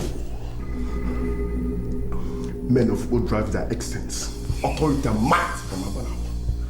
That you are the king today is because your father went to Abanabo and brought the Odudueze. And it's white, abominable and blasphemy for men of Igbo to speak evil against men of Abanabo. Blasphemy. It's blasphemy. Blasphemy. I will show you blasphemy. Come on, God! Huh? Your Majesty, may your days be long. What are you doing here? Your Majesty. Yes! The task you gave to my wife has been carried out. It has been successful because I was a part of it. So I came to tell you about our success and to assure you that an Omoja will never emerge in this kingdom.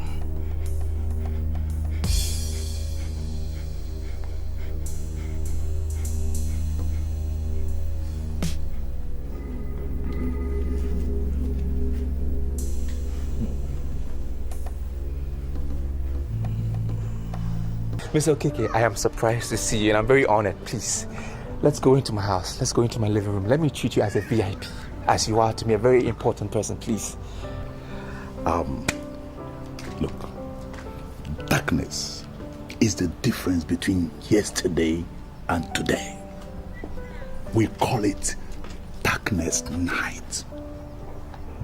If there is no darkness, it will be difficult for mortals to differentiate one day another. Look, pressures are coming from all angles. You must stand tall. Ichie Ezunagu Igweze died as he labored to install a noble and a popular king in Igbo. Do not allow the dream to die. Mr. Okeke, please. I humble myself before you. What do you want me to do? What must I do? I told you already. And I'm telling you again. Understand the course your father was pursuing. Okay. And continue from where he stopped. Okay? Do not allow yourself to be distracted with the politics of who marries who or who loves the more. Look, the future of a young man is bigger than whatever already revealed, always bear that in mind.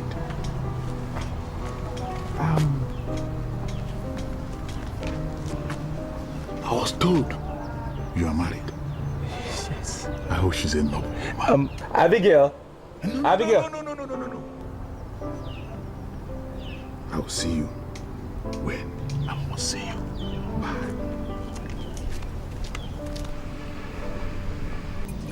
Ishemeke, I was in a dream where I saw Ishi Ezenagu dancing like a king in the village square. He was dancing like a popular king that all the people were applauding him. They were clapping for him. Then I woke up and it was a dream. Ever before we erroneously crowned Onyebreb, Ezenagu was the man that had all the threats of a king. He was such a great orator that he was the person the elders sent to Akabwe to negotiate the release of the men they arrested for violating their masquerade rights. He was such a skillful speaker that he got the men of Akabwe to apologize for arresting the men. Now, Isheweke, if this man had all these qualities, why didn't the elders of Igbo crown him king? You won't understand. Onyebreb manipulated and schemed his way through. And that is why all the evils he committed are rearing their ugly heads through his son. Isheweke, yes. My father told me that any man that has Okukundioba of Igbo in his custody is a king, and so shall he remain until he dies. Is it true? Yes. And this is why we are asking Charles to surrender the instrument of authority we gave his father. He would have returned it willingly. Now I want to ask you. Yes. What do you think will happen if Charles refuses to surrender the symbol of authority? That is to say, the Okukundioba that he is holding. What happens if he refuses to surrender it? Because we know that if he dies with that same symbol of authority, that men and women of Igbo must have to bury him as a king. Is that why you called me here, to discuss the death of a young man that is holding the kingdom down? Is that why you sent for me? Ishegweke, I have not called you to discuss his death. His death is near. I discussed extensively with the CDNO of Abanapo, and he told me that Sharks, his days are numbered. I am asking you a very simple question. What do you think will happen if he dies and is having the Okukundioba in his custody? We have authorities that will handle that when the time comes. Let it not bother you. Sure, I went to your house and your wife told me that you are here. Is there anything the matter? Why are you looking for me? Anyway, I understand that you are the one that told the women that I am working with my daughter to ensure that Omoja didn't come up. I want to know where you got that information from. Am I not being attacked for nothing? No, you are not. You are not. Don't pretend that you don't know the reason why I'm here. That's the truth. I don't know why you're here. And look, Mamuju, I am not known in Igbo as a busybody. I wonder why you should be accusing me of passing across information to the women. Yes. Ichemweke, are you trying to tell me the women didn't know who told them something? Is that what you're saying? Eh? Or if you're not check or what? Well, Mamuju, I don't have to ask you the identity of the women that called my name. Because I know, surely, I don't have time for such rubbish. Mamuju, wait. Don't be offended. You will get the Panoko. But if you are sure that you are not part of the manipulation, what have you done to Uju, your daughter, who is in the center of the storm? What have you done to her? Answer. Listen, if you must know, my daughter has a husband, a man of this Igbo.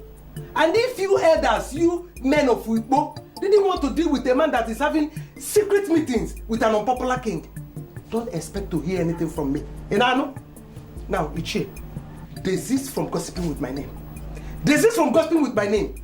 Desist from gossiping with my name. I'm not going to warn you again. This is the last one. First and last. If you are telling me you couldn't see. I don't have any. I've not said even a single word to anyone. I didn't have any reason anywhere. I've never had any reason to discuss this foolish woman anywhere. Why would she come here to accuse me? Yeah, I'm seeing this thing from a different angle completely. Muju has not come here to insult you. He actually came here to give us information. Everything happens for a purpose. What's purpose?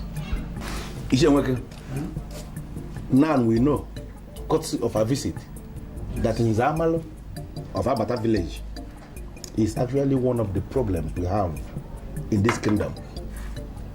The idiot has been holding secret meetings with the king. In Zamalo of Abata. I ain't here, I ain't Zamalo here.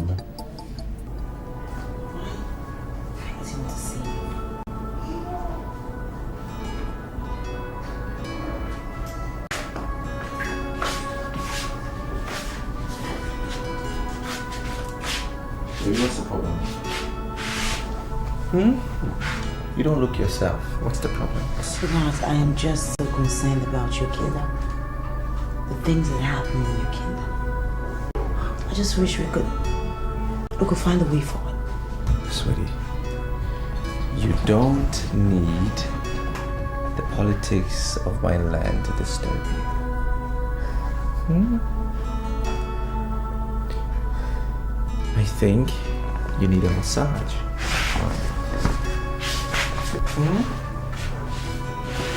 Good massage. Forget my people. Think about our love. Think about you and me, our family. Like that. Right now. To be sincere with you, I never saw myself as the Omoja of people. The women are not ready to present me as their consensus candidate. Now listen, my dear. We are no longer talking of the women. I am telling you what the king has decided. You are going to be the next Omoja of Igbo, and there's no going back. Or don't you see it as a big honor to this family? But we cannot sit here and conclude that I am the next Omoja of Igbo. You see, there are some modalities that must be set in emotion before we start making to that assumption.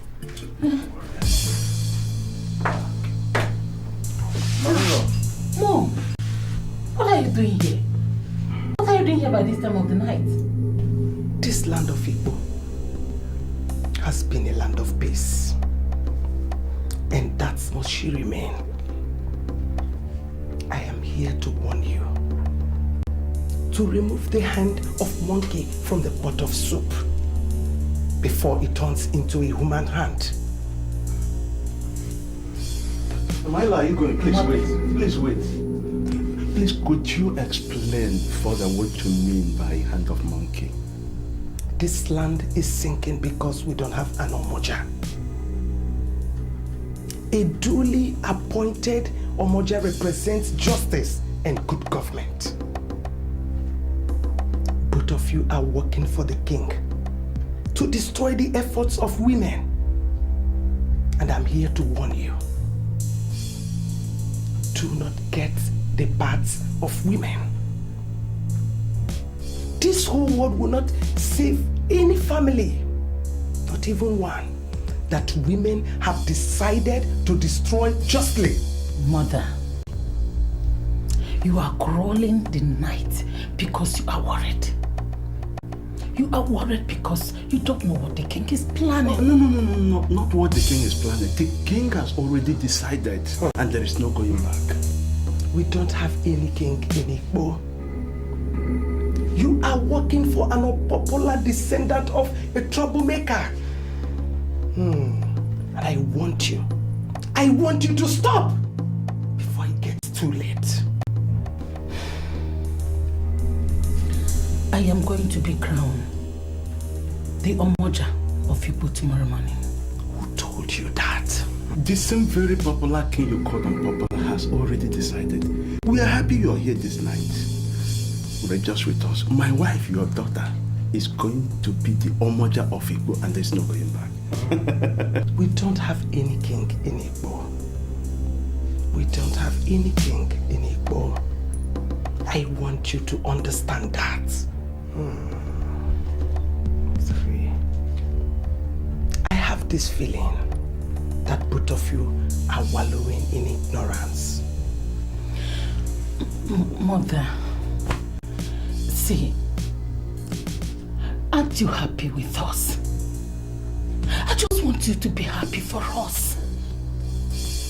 The king has almost searched all Igbo land. Yes. And it happens that I am the one he found worthy. The decision of an unpopular king that has not been blessed by the priest of Igbo cannot get me excited. Don't you get it? Uju, my daughter, a woman who has perverted the justice of Igbo cannot be an Omoja. She cannot.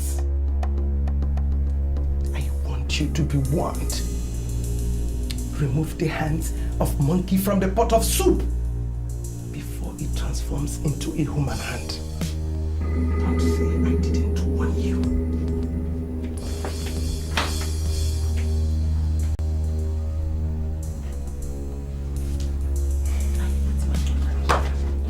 I hate my mother. You see it? She's never committed to my progress. I hate her so much. Now listen, what we need to do is to ignore your mother. The king has made the promise to us and we must work towards it. We must work towards it. Don't worry, just calm down. For the very first time, I am seeing the women of Igbo smiling. Thank you. This shows that we are making progress. That's true. Now tell us, to what do we owe the honor of this, may I call it clandestine, and impromptu meeting? Obuefi, Obuako. The women of Igbo have finally resolved the matter once and for all. Yes. We think you can do better than this. Tell us, what exactly do you mean by finally resolving this matter once and for all? We have selected an ideal woman. That's true. For Omoja.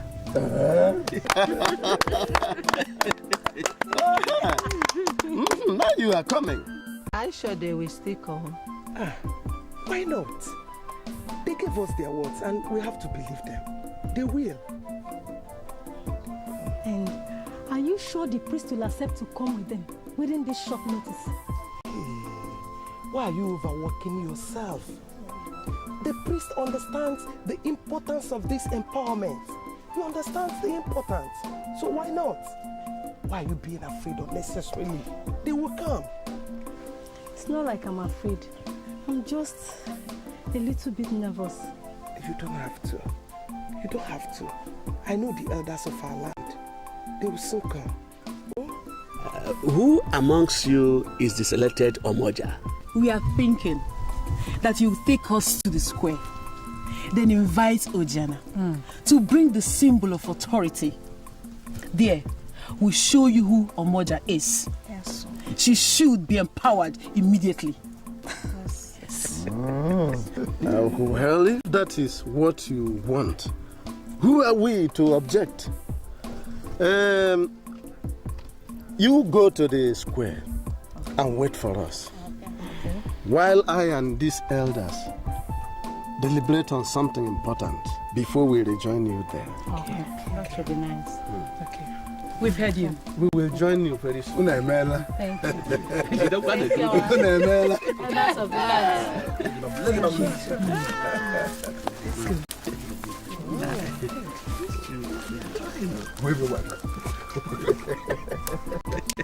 I told you people. I told you people. I told you people. You seem afraid. I am not afraid, Your Majesty. It's just that my mother warned me only last night. Does it mean you just cannot forget your mother? We are already before the king, and he's ready to empower you. Wake up from your slumber and give the king impression that you are in charge. He's going to crown you. The Omoja, and what the people of Igbo, your women will have no option than to bow before. Make up your mind. When you become the Omoja, you shall be answerable to me. Your arm of government shall be an extension of mine. You will do everything that pleases me. And you're prohibited from making any decision without my consent. Now, Uju, are you ready to be the next Omoja working for me? I am ready, Your Majesty. It's just that I am surprised that you are empowering me with a strange symbol of authority. I mean, different from the Akupe Omoja that we all know. I don't know. What I have here. This I'm about giving you is much more powerful than the Akupe Omoja. With this, you shall be much more powerful than every other Omoja who reigned in our land. Your Majesty, the sermon is too much. She's ready. Stretch your two hands.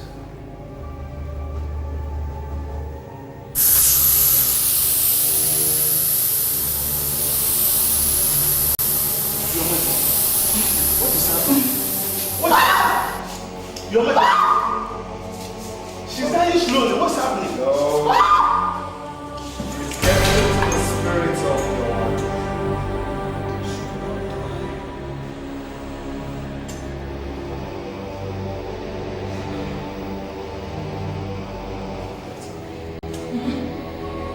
Your Majesty.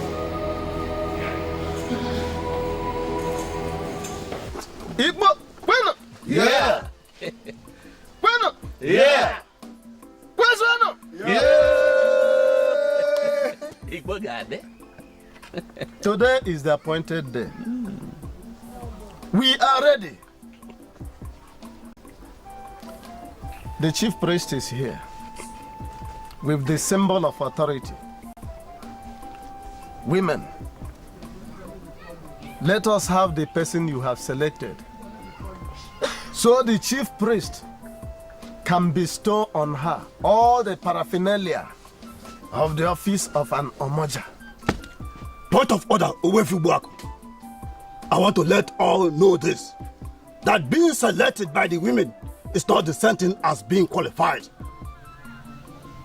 Akupe Omoja is not an ordinary symbol. A woman who has perverted the cause of justice is not qualified to bear it. A woman who has cheated on her husband cannot bear it and live. A woman who has attempted to thwart the truth at any point in her life is disqualified. The office of the Omoja is a sacred one, reserved for extremely responsible women. That is what I want everyone to be aware of. Please, sorry, but sir, I want to give an information. I came here specifically because a man of Adabozala by the name of Abalanze. Abalanze? Yes, he's still in my house as I speak. And he came specifically to ask me to give you an information as the leader of elders in council. He asked only one question, which I want the elders of Igbo to answer. Can we possibly install an Omoja without a king? The answer to his question is no. We cannot install an Omoja without the king. And today, there is no king in Igbo. That is the more reason why we want to install an Omoja now. The late King Onyeburebu manipulated his way to the kingship.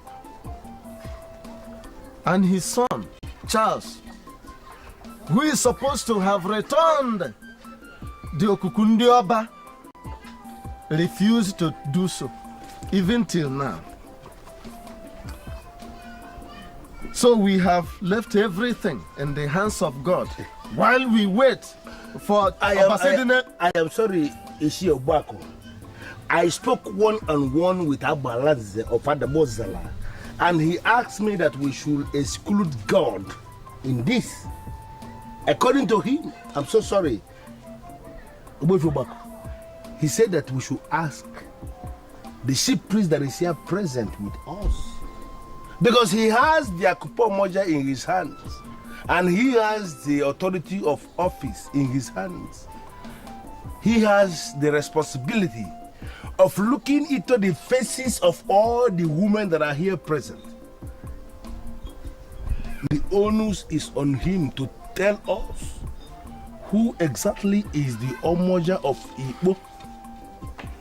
There are some responsibilities that God has already given to men, and the selection of an Omoja is one of them. We don't have to disturb God. Adalego, the chief priest is here.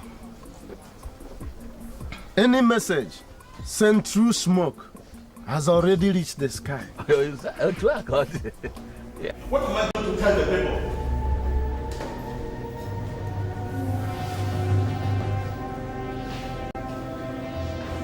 Well, I'm sorry, Zamalu, but are you not concerned about the abomination that just occurred right now? What abomination? Your Majesty, you killed my wife. What abomination are you talking about? A king must not set his eyes on a corpse. A corpse must not be carried into those hallowed chambers. And now a corpse is lying before the throne and the king is setting his eyes on it. And you tell me you're not concerned? I don't care about all the rubbish you are talking about. You must figure out something to do to make sure that this thing is something is done. Otherwise, I'll be forced to set this palace ablaze. Dare threaten me? You dare threaten the king of this land? Onyeburebu the second of Igbo does not ring a bell into your common skull? I give you 10 minutes to say something meaningful. Otherwise, I will show you the reason why the men of Igbo are not comfortable with my presence.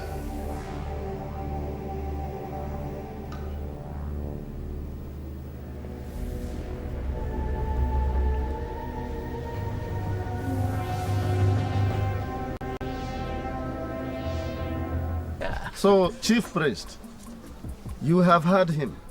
Over to you.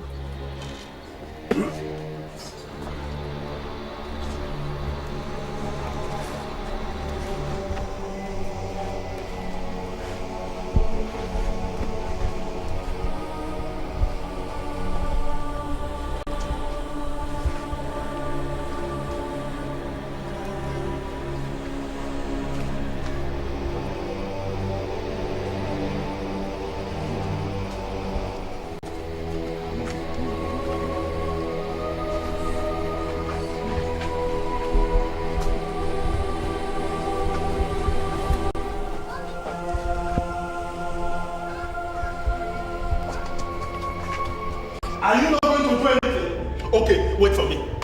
You wait for me.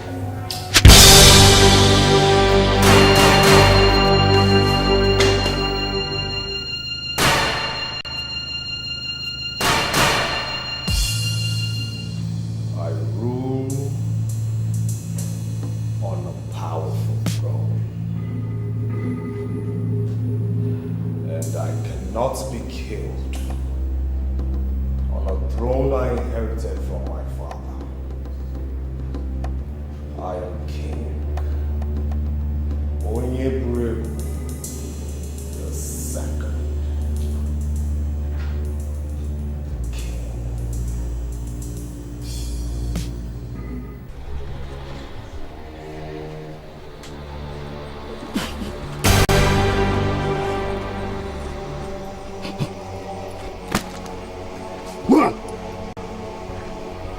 Hold it, sir.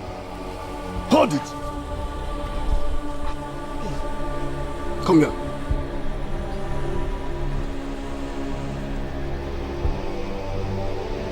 By the authority bestowed on me as the chief priest of Igbo land, I hereby leave you with this symbol of authority. You are now the Omoja of Igbo land. Hey! Bueno! Yeah! Bueno! Yeah! Bueno! Yeah! Bueno! Yeah! Hey!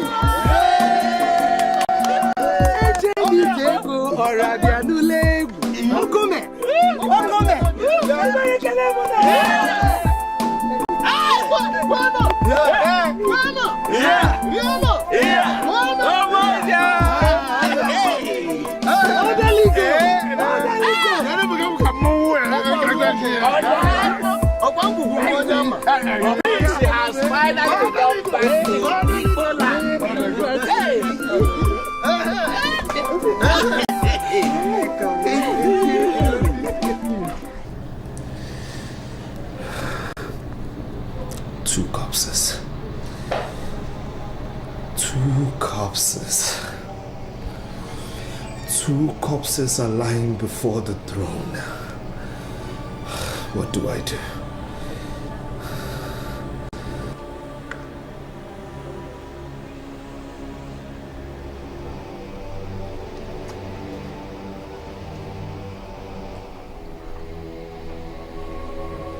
I want to presume you're new here, that's why you're looking at me like that. I'm new here as a guard, but that does not mean I did not know Thompson Ezenagu of Igbo. Oh, good, good. So where is your kin? Does he know you're coming here today? It doesn't matter. Where is he? Do you regard him as a kin? This guy? Sincerely, I don't. I resumed duty this morning and no one has even briefed me of what my duties are. I'm sorry for you. Where is he? We are a popular man of Igbo. You're qualified to wait for the king before the throne. I'll take you to the throne then. I'll brief him there, you're waiting. Do you have any problem with that? Fine. Which way? No, I'm behind you.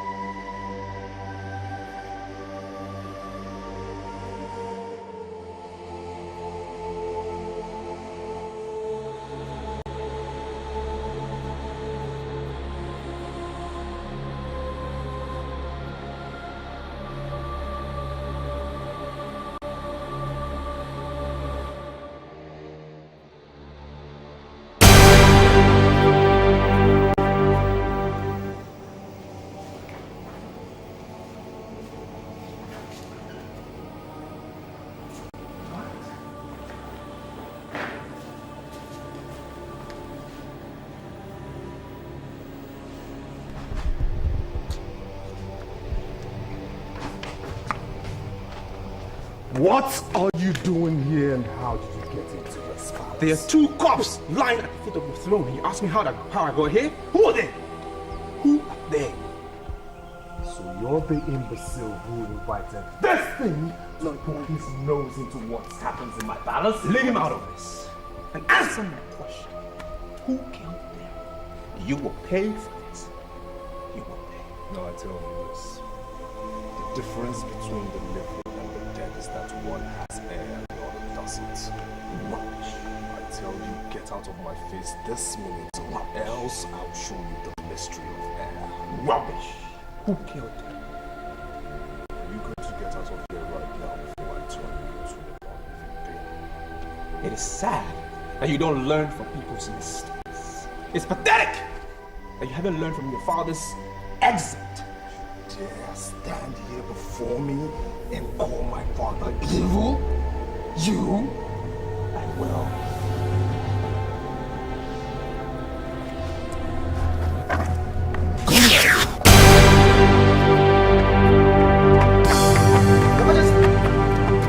Are you under the illusion that you, a commoner, will live here alive? Your Majesty, it's a taboo for a king to kill someone in Igbo. How dare you? I'm sorry, Your Majesty. How dare you talk to me? I'm sorry, Your Majesty. Who are you to talk? I'm sorry, Your Majesty.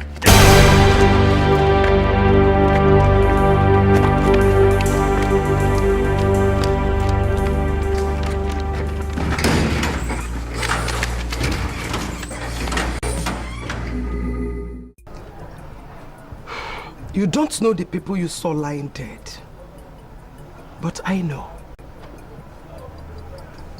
They are Nzamalu, Uju, my son-in-law and daughter respectively.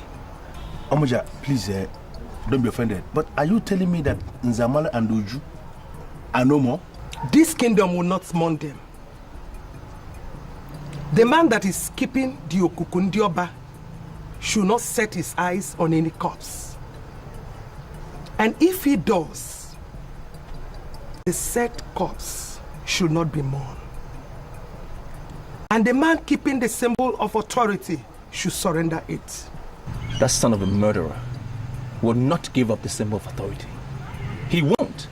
And I just don't understand how come suddenly Charles has just transformed into something so evil. His father lured him into the wicked paths that he is treading. And he is of the opinion that his father's charm will save him. And that is the reason why he will not surrender the symbol of authority. I'm sorry, Omoja, but I have an idea. Perfect plan that I have thought of. And that is the best way we can solve this nonsense. If that idiot refuses to surrender the symbol of authority, we are going to force him to release it. No. I disagree with you immediately. We cannot join issues with the man keeping the Okuku Ndioba. No. We have to follow him diplomatically. Okay, so what happens to the corpse? Are we just going to sit back and not bury them?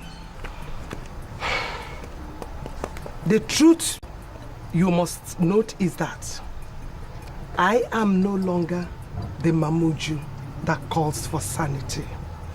No. I am the Omoja of Igbo, traditionally saddled with the responsibility of ensuring that sanity is sustained and established in all parts of this kingdom. My daughter and her husband undermined the cause of justice and good governance of this land. And they paid the ultimate price. There shall be no gunshots. Get the youths and bury them this night. Nobody should mourn them. Apart from the youths, nobody should attend their burial. I have spoken. This night? Yes, this night.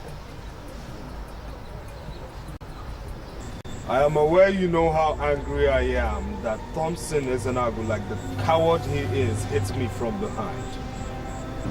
I still managed to come to this border. So my advice to you is that you should not do anything to suggest to me you're working with my tormentors. The only tormentor you have is the Omoja of the Igbo kingdom. She will finally nail you. But you have a way out. Surrender the symbol of authority and be relevant in the Igbo kingdom. The Omoja is not a mere woman. She can do and undo. Ukolo Dike, I am not here to discuss what doesn't exist.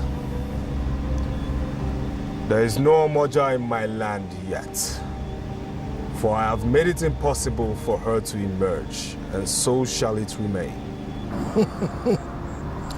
For you to say that we have no Omoja in Igbo kingdom is wrong. Because there is an Omoja in Igbo. Ukolo Dike, do you realize you're standing before the king of Igbo? And a mere blind witch doctor from Adagbe Ozala cannot tell me what happens in my kingdom. For you to say that there is no Omoja in Igbo simply means that you are just parading yourself as king. Submit to the supremacy of the people and be relevant in Igbo. Your father's advice is defeatist. Do not follow that track.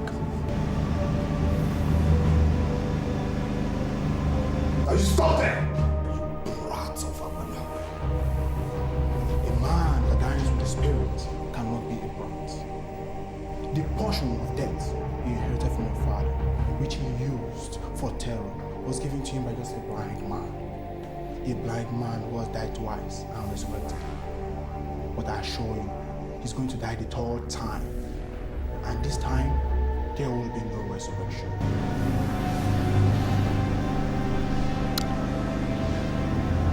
They say you died twice and resurrected twice.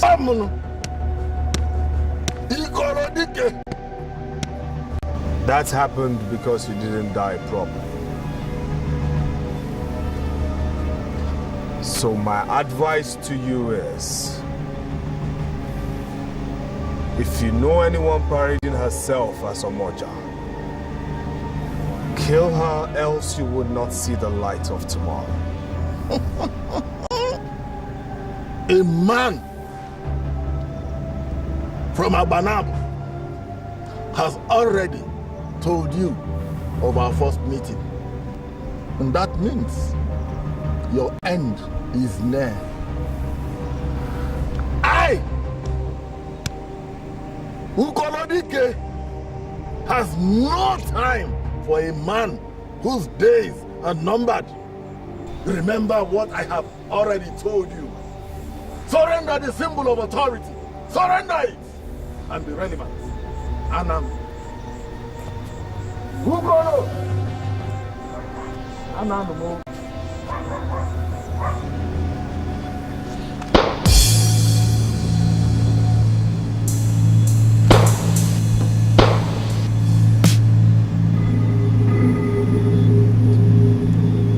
There won't be a third resurrection.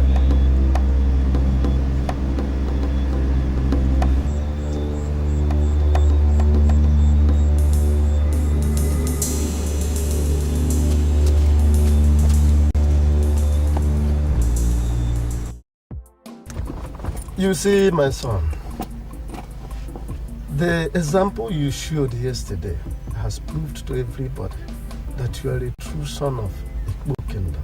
Some men who have started to beg and who have been destroyed. Yet you confronted a man that was pointing the portion of death at you, and yet you come out of the palace in one piece. That is the zenith of bravery, and that is one I cannot forget in a hurry. You know, and he even told me to my face, point blank, that I wasn't going to leave the palace alive. And I'm so happy the guard was there. I salute that guard so much for putting up such bravery. Told the king to his face that you cannot, as king of Igbo, kill somebody. It was amazing. He will soon meet his Waterloo. He is the pinnacle of all the problems we have in this kingdom. In fact, he will soon have reason to cry. Very soon. Well, his father once promised to make me the Omoja of Igbo land. Well, I can remember vividly that I told him I was not a native of this place. Well, he insisted that it was not a problem. And I was so surprised. And now I'm even more surprised and shocked that Charles, who was so meek, quiet and gentle, has now stepped into his father's evil shoes. To be sincere with you, my children, I'm not comfortable that we are here discussing a family that has no integrity. A family obsessed with the throne, that they are ever ready to kill other men in order to remain on the throne. I'm not comfortable. We are here discussing a family that the kingdom has deserted, a family that the Omoja has cursed, a family that is up against the gods. Please, my son, let us discuss some other thing, something progressive. I totally agree with you. Sincerely, yes, I do. So, what is that progressive thing that we should discuss? Thank you very much. The Onowu of Abanabo will soon visit Igbo Kingdom.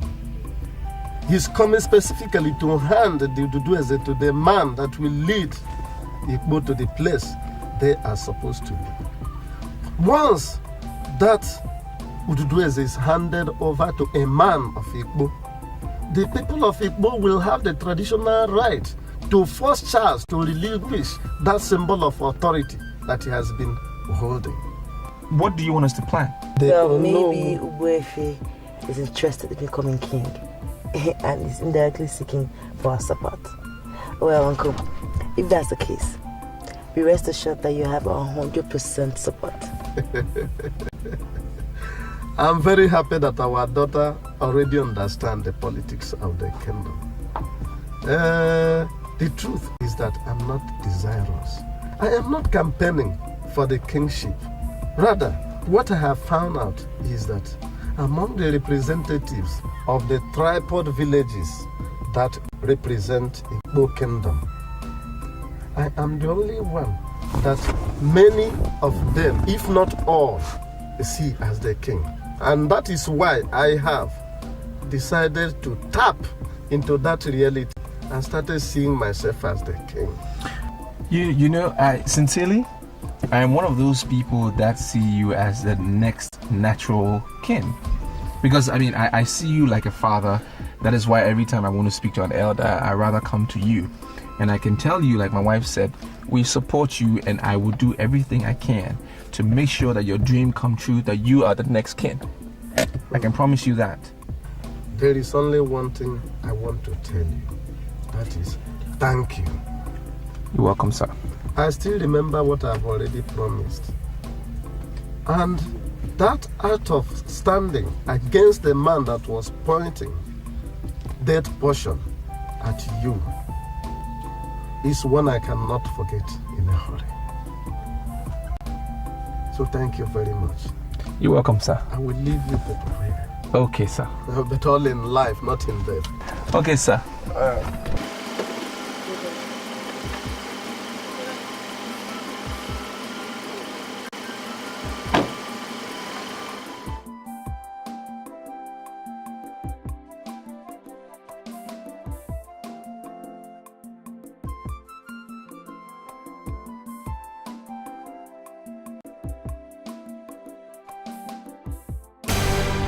Dare tell me to my face that you're amongst the idiots who undermine my power and authority as king of Igbo?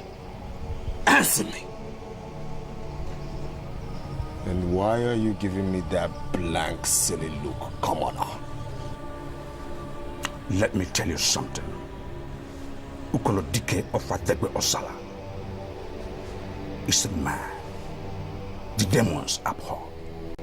He died 2 times and resurrected 2 times. He's a living corpse. That's why I called you here. To know why you want to unleash terror against the corpse. You know about him? And why are you addressing him as if he were alive? You think he died? I don't think. I know he is dead. Dike of Ategbe Osala is a dead man, and you must address him as so. Dead. Dike is a man you cannot kill with gunpowder. You aimed at him to ensure that there will be no third resurrection. Shut yourself.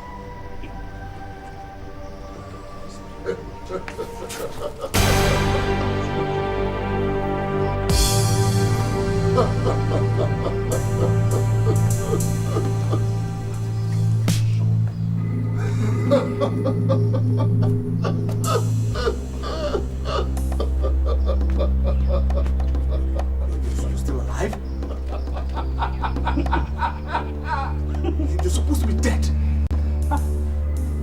He gave you 21 days to confess. 21 days has expired. You have automatically expired.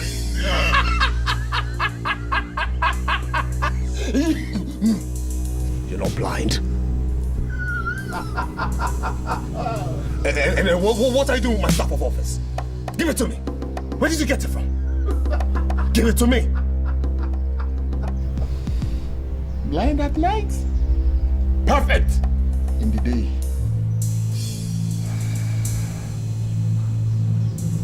Alfredo? Yes. Take this staff of office. Give it to the Ojiani. He will know immediately who to coronate king in Igbo. I will. You must be very stupid to give such an order.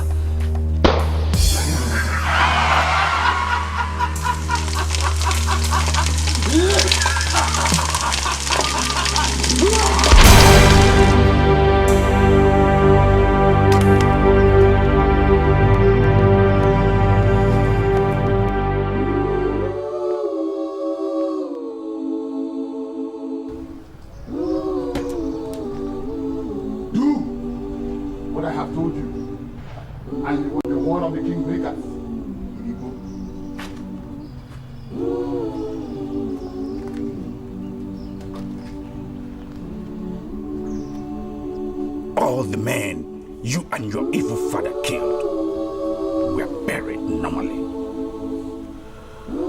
They went down the way of mortals, dust to dust and ash to ash. But you will go down in history as the king that decayed without burial.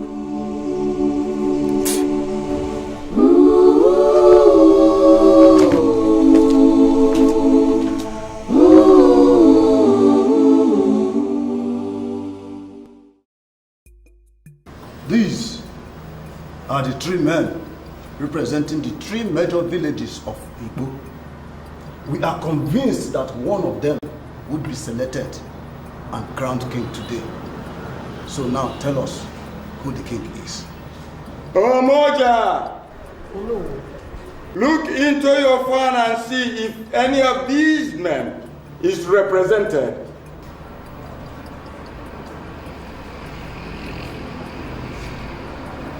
None of them is represented in this mirror. See? These are the noblemen of Igbo. And I can confirm that none of them is the king. In that case, I don't know what to do. Unowu Abanab, we now rely on you to give us a solution. So show us, who will the king be? Ochana, I was told to give you this symbol of authority. And I was also told that if you bear it in your hand, you will be able to identify who is going to be the king.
Hold it, Lord.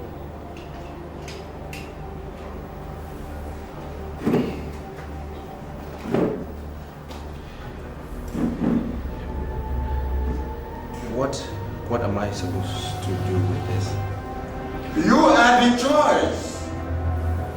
You are the king of Igbo. Come forward. Come forward. You and the chief priest. Come this way.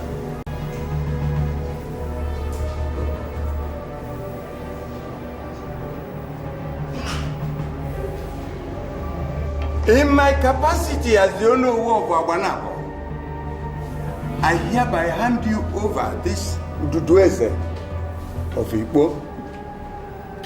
The chief priest will now commence the process of coronation.